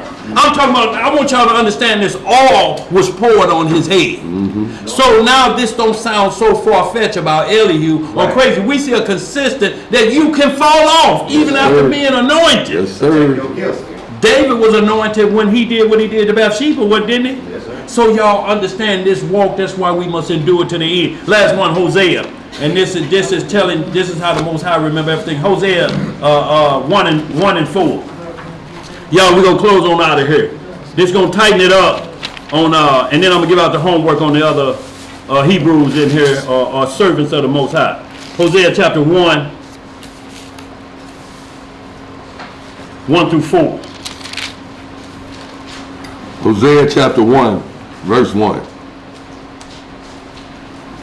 The word of the Most High that came unto Hosea, the son of Beeri, in the days of Uzziah, Jotham, Ahaz, and Hezekiah, kings of Judah, and in the days of Jeroboam, the sons of Joash, king of Israel. The beginning of the word of the Lord by Hosea. And the Lord said to Hosea, go take unto thee a wife of whoredoms and children of whoredoms, for the land hath committed great whoredom, departing from the Lord. So he's having you do this, but notice he didn't say just hit you a lick at 2 in the morning, get you some Hennessy, some sunflower seed, and show up at 2 in the morning. He said you got to have a marriage ceremony with this woman. Take her as a wife. So she'll no longer be known as the whore, but the wife of this prophet. Let's get some more. So he went and took Gomer, the daughter of Diblam, which conceived and bare him a son. And the Lord said unto him, call his name Jezreel. See, and that was the battle that Jehu had, was at Jezreel when he got these instructions. Because see, the Lord is remembering something I said way back then about this situation. See, time ain't the same for the Lord. See, it's like years that went by for us, but it was only like 15 seconds for the Lord. Right. Go ahead, bro. For yet a little while, and I will avenge the blood of Jezreel upon the house of Jehu. Of who? Of Jehu. See, he gonna avenge blood on Jehu about Jezreel?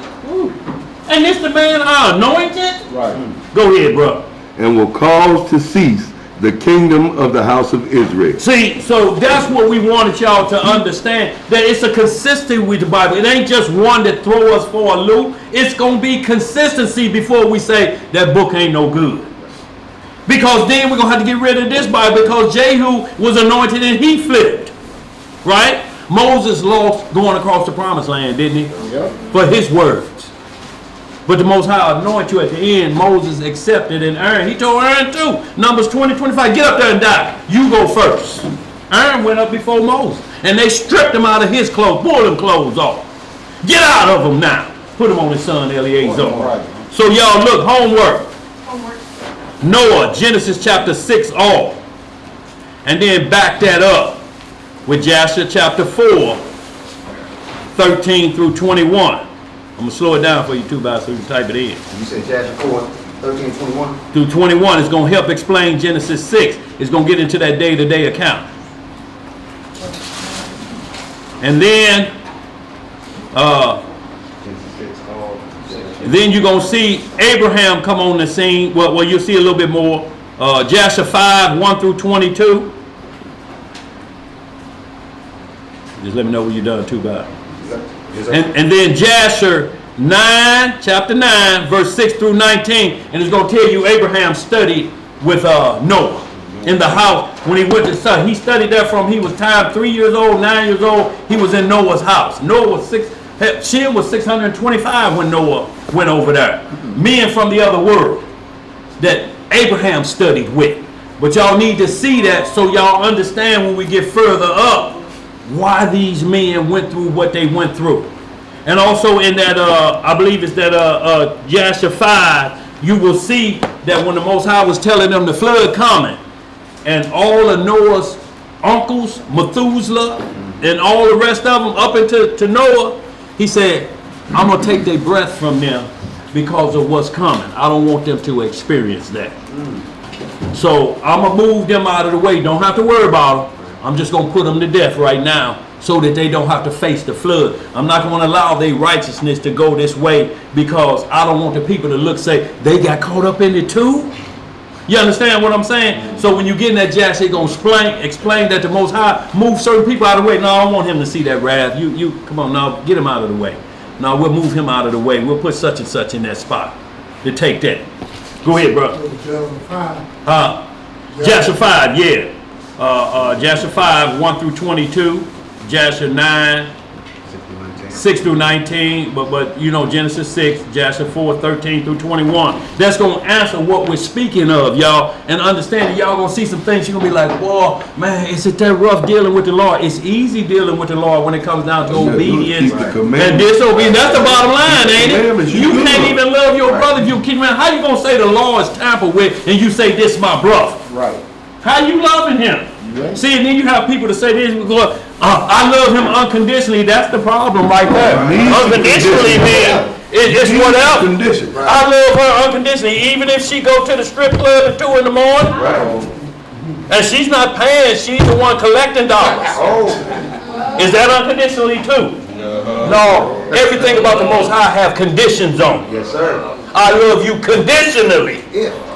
Right. Or I'm going to fall into Ahab mode and I'll take over the simplicity. Simplicity. Hope y'all we got some good understanding today. Just for everybody, thank y'all once again for y'all who donated for the Feast of Pearl. Sister got everything lined up. So all of the work is at her house. So this email went out that tells everybody when to meet that Thursday, March the 21st. At evening, and y'all see the and then you bag up everything, and then Friday the 22nd of March, we're gonna set the time and send it back out again. She's gonna be in the parking lot with everything. So when you get off of work, you can meet up here at a neutral spot. So you know, so it's a middle point. You ain't have to drive all the way south if you're coming from the county or whatever. But we'll meet here in the parking lot on Friday the 22nd, and it'll probably be between, I would say, not later than 4, because we want to give people some time to get off of work. You know, and not just everybody get here at 8 o'clock and then grab everything. There's some people may have to work, but they want to get involved with that. You understand what we're saying? So we'll get them times out to you. Passover's been set. The location is set. All we're saying right now, get your name on the list. Send it to myself or Ishua Ben Israel. We'll get it logged. We'll get you logged and get you put on the list. Tell us how many coming. We got to go to the store in 2 weeks. Right. We can't be waiting around. All we tell you, look, if you ain't got the paper now, we ain't worried about that.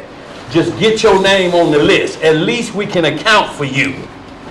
But if you wait till the last minute and say, oh man, I wasn't even tripping off. Well, you wasn't tripping off of it anyway. If we hadn't done it, you still wouldn't have done it. If you weren't tripping off of it. Now you gonna eat your cornbread. Right. Yeah, I'm eating my lunch. Yes, sir. Get going. So y'all, with that, we're gonna close out. And we hope some understanding went forth today, y'all. Yes, sir. That's the plan.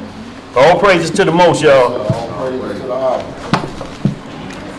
Hey, y'all was talking about, friends that you ain't talked to a while from everywhere. Yeah. Shout out to Marcus Collins out there in Compton, California. Oh, Marcus Collins, yes, sir. Yes, sir.